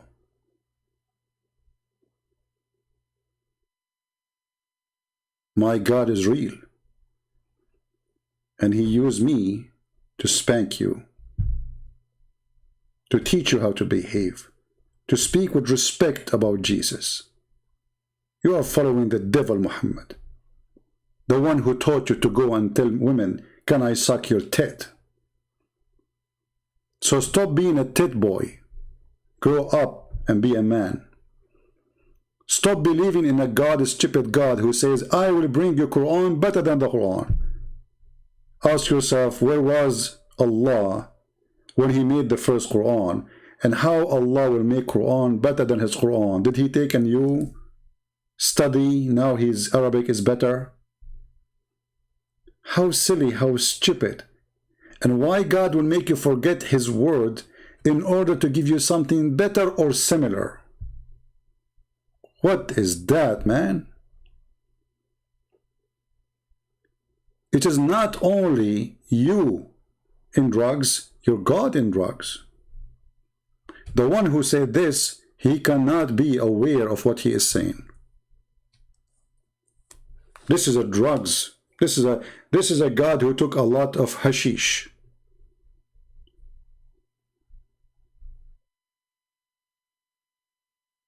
And this is why they don't dare to call me. They knew what will happen. Anyway, guys, enough for today. We as a Christians, we believe that we are sinners, and we don't believe we are better than other people.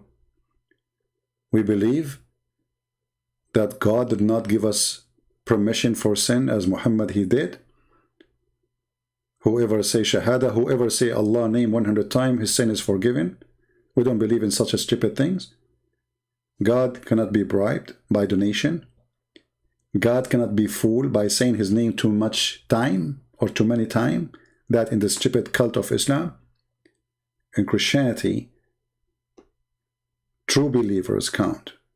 This is why Jesus said, not everyone says to me, God, God, will enter the kingdom of my Father, but the one who do his will. So you say God, God, you don't say God, God, you say I'm fasting, you don't do fasting, that will not count. You cannot fool God. Giving donation to Christian Prince does not make you a good Christian.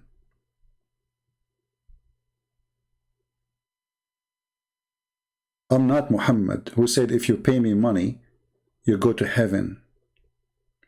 That is an obvious scam. And you cannot bribe God by your money. Otherwise, only rich will go to heaven. And your prophet, the thief, he stole Jesus' statement about the rich, how hard it is to go inside the eye of a needle. And Muhammad, he stole it and he said exactly the same. For he's a thief.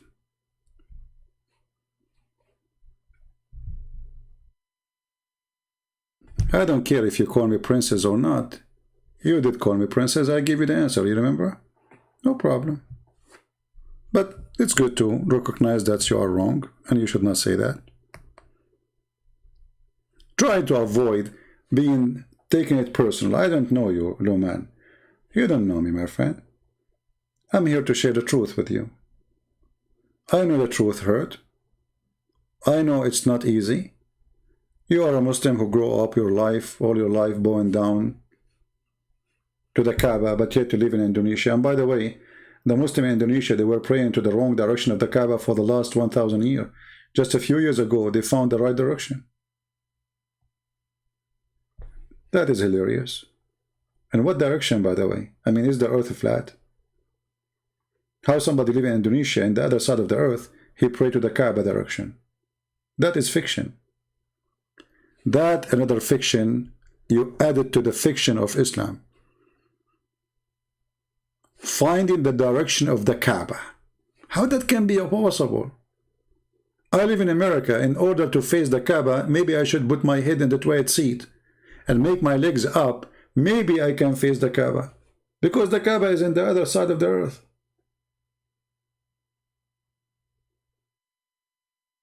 So when you come and you question what we do, why you don't spend some time and question yourself first?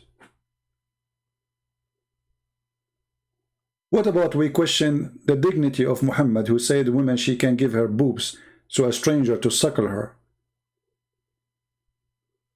What about we question a rapist, a criminal, a thief, who made a crime as a blessing from his God, as a privilege?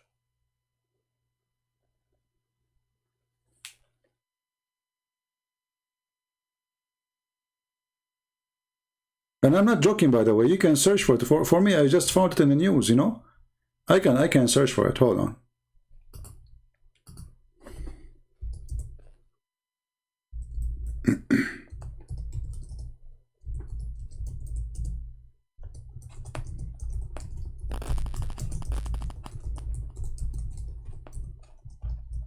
I found it in the news the same as you do, you know. I'm not...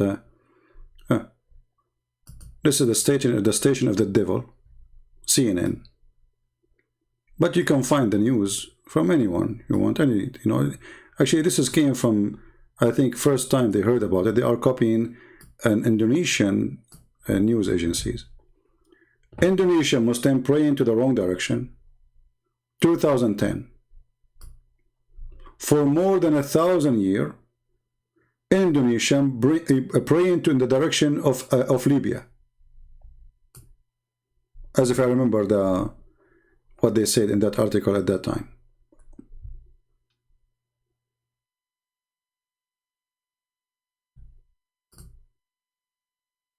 A 1,000 years and Allah did not warn you until the American they made a GPS and they bring it to you. 1,000 years you are praying to Somalia or Libya.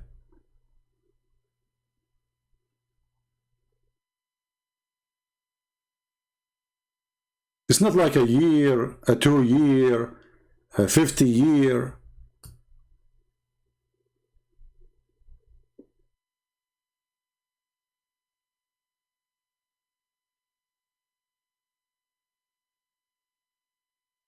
What is this?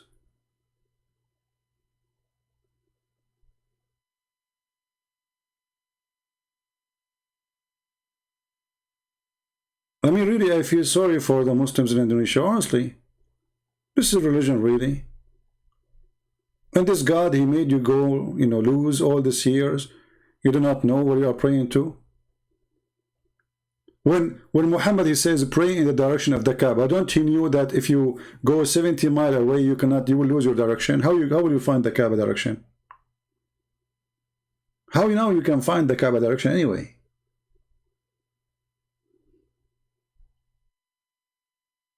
Crazy. And you know, those Indonesian people are good people. Muslims or Christian doesn't matter really. But Islam, you know, is a crazy religion, will make anyone be different. If you take Islam from Indonesia, trust me, Indonesia will turn into to a happy heaven.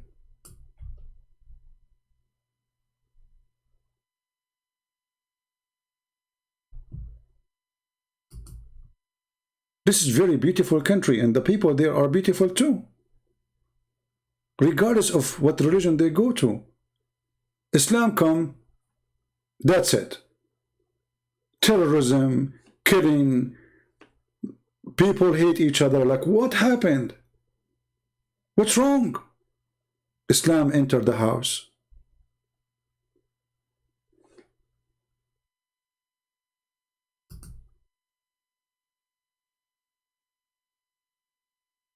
The devil enter, peace leave, love disappear, and suddenly their fellow citizen, their own people, and actually those people are your people, those are your family. So what if they are Buddha? If they are Buddha now, we have to kill them because they are Buddha? Or they have different religion, or they are Christian?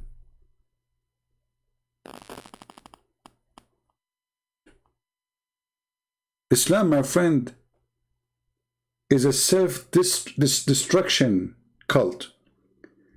You bring Islam to any place, that place will be demolished. If you don't believe me, look at Islamic countries, one by one. Muslims, when they want to have vacation, they don't go to an Islamic country. And you tell me why.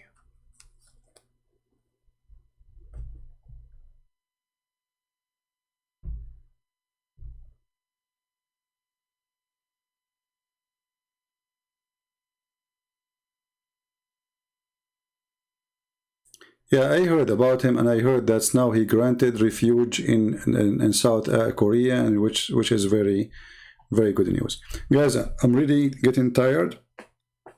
My back hurting from sitting for long. I did 3 podcasts today, and each one of them I think 2 hours something, or 3 hours. And now it's what? How many hours? Now I'm here for 4 hours. So total today I did what? 12 hours? Oh man. That's not good. Aren't you bored of me? Guys, shouldn't you fire me? I mean, come on. Okay, I'm going to ask Allah to make you look for YouTube of a Christian prince 1,000 years from now to the wrong direction. Okay? Allah, can you make those people not to find my YouTube for the coming 1,000 years and go in the wrong direction? And they face the wrong Kaaba? Allah is all-knowing and He is all-powerful and He can do it. Alhamdulillah. Alright. So, I don't think tomorrow I will come early. As you see, it's already, you know, we passed almost 2 hours after the middle of the night here. And I've been here for many hours. Now, I'm saying I'm not coming tomorrow. I'm not sure how truthful that will be. And you know, the problem is, when I see somebody saying something stupid, I boil, you know. I say, like, I just left, man. I just, come on, like, don't go live. And then I fight myself to go or not to go. You know, like Allah, He says, I'm going to make Quran better than this Quran. So I may say to myself, okay, I answered this question. I'm going to answer it again. And now I'm going to answer it better than the previous Quran. Okay? I will make a video similar like this video or even better. I learn from Allah. Alhamdulillah. Aman Rabbi Aman. And by the way, Indonesians, if you are listening and if you are a Muslim Indonesian, can you please do me a favor? Ask your scholars, your sheikh, those guys who get $5,000 to make a speech. I mean, $5,000 to make a speech. I am here for the last 4 hours. I did not get $5. Can you ask them to call me, to debate me, to get me busted? I mean, do something. Muslims in Indonesia publish everywhere, says, who is going, brother, there's a lot of Indonesian leaving Islam because of this guy. Brother, who is going to get him busted, brother?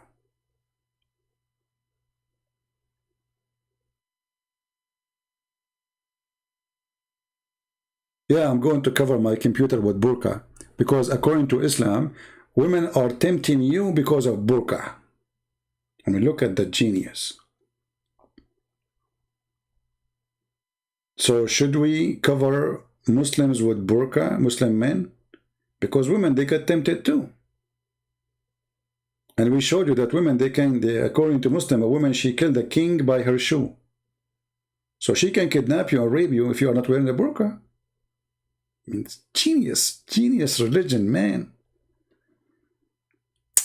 Why the woman, she get raped? Because she is not wearing decent clothes, brother. The Indonesian before Islam, they used to rape each other non-stop. No. They were living like everybody. There's decent people everywhere. What burqa have to do with decency? Actually, in the Old Testament, women who wear a veil, they are the prostitute. Because they don't want people to know and see their faces.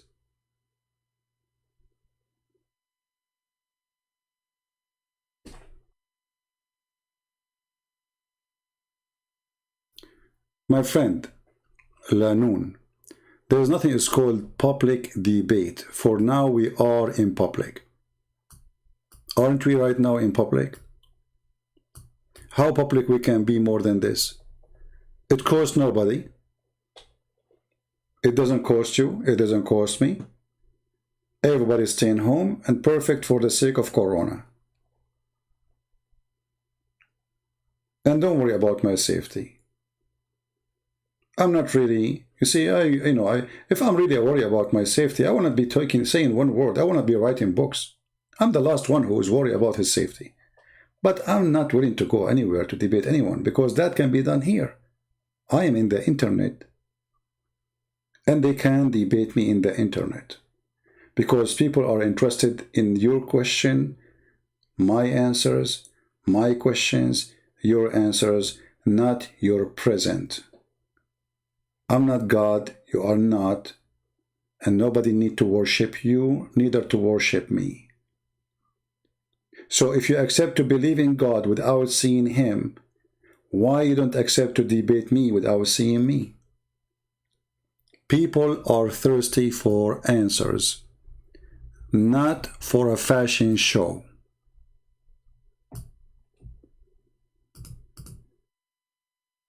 Those who say we will debate you if you do it face to face, they are running away. It's an excuse. Always the one who put conditions, he is running. No conditions. Call me and you are welcome. Anyway, guys, man, it hurt. I better go. Already we passed the 4 hours, 3 hours and 52 minutes. Man, 53 minutes. Okay, guys, thank you very much for being here. And I pray to the Lord that your children, your family will stay healthy, strong. I pray that all of you, you will be good to your house. You will be decent. I pray that all of us will serve the Lord. We love the Muslims. I pray that hate will never enter our heart. I pray that we will never be violent people. I pray that people, they will open their heart to the truth. And if somebody is bad, learn how to forgive, for this is better for your health. You are not doing him a favor, trust me. You are doing a favor to yourself. Forgiveness is a medicine. This is why our Lord, when we ask him how to pray, he told us, he says, forgive us the same as we forgive them. If you want to earn forgiveness of the Lord, learn how to forgive others. Otherwise, you don't deserve forgiveness. And I say to the Muslims, learn how to love and learn how to forgive, not by listening to Muhammad, by listening to Christ. Christ in the cross, he said, forgive them, Father, they do not know what they are doing. For God, he loved the world. He sent his only begotten Son. For he loved you, Muslims. He loved you, Indonesian. He loved you, all of you, not only the Christians. But if you choose not to love him, that is your fault. The Lord, he says, come to me, and I will comfort you. Knock at my door, and I will open for you. Muhammad will not comfort you. He is dead. We are talking about the living Messiah. His name is amazing. He is born as a miracle, and he is a miracle. His death was a miracle. His life is a miracle, and now he is a miracle. For God is a miracle.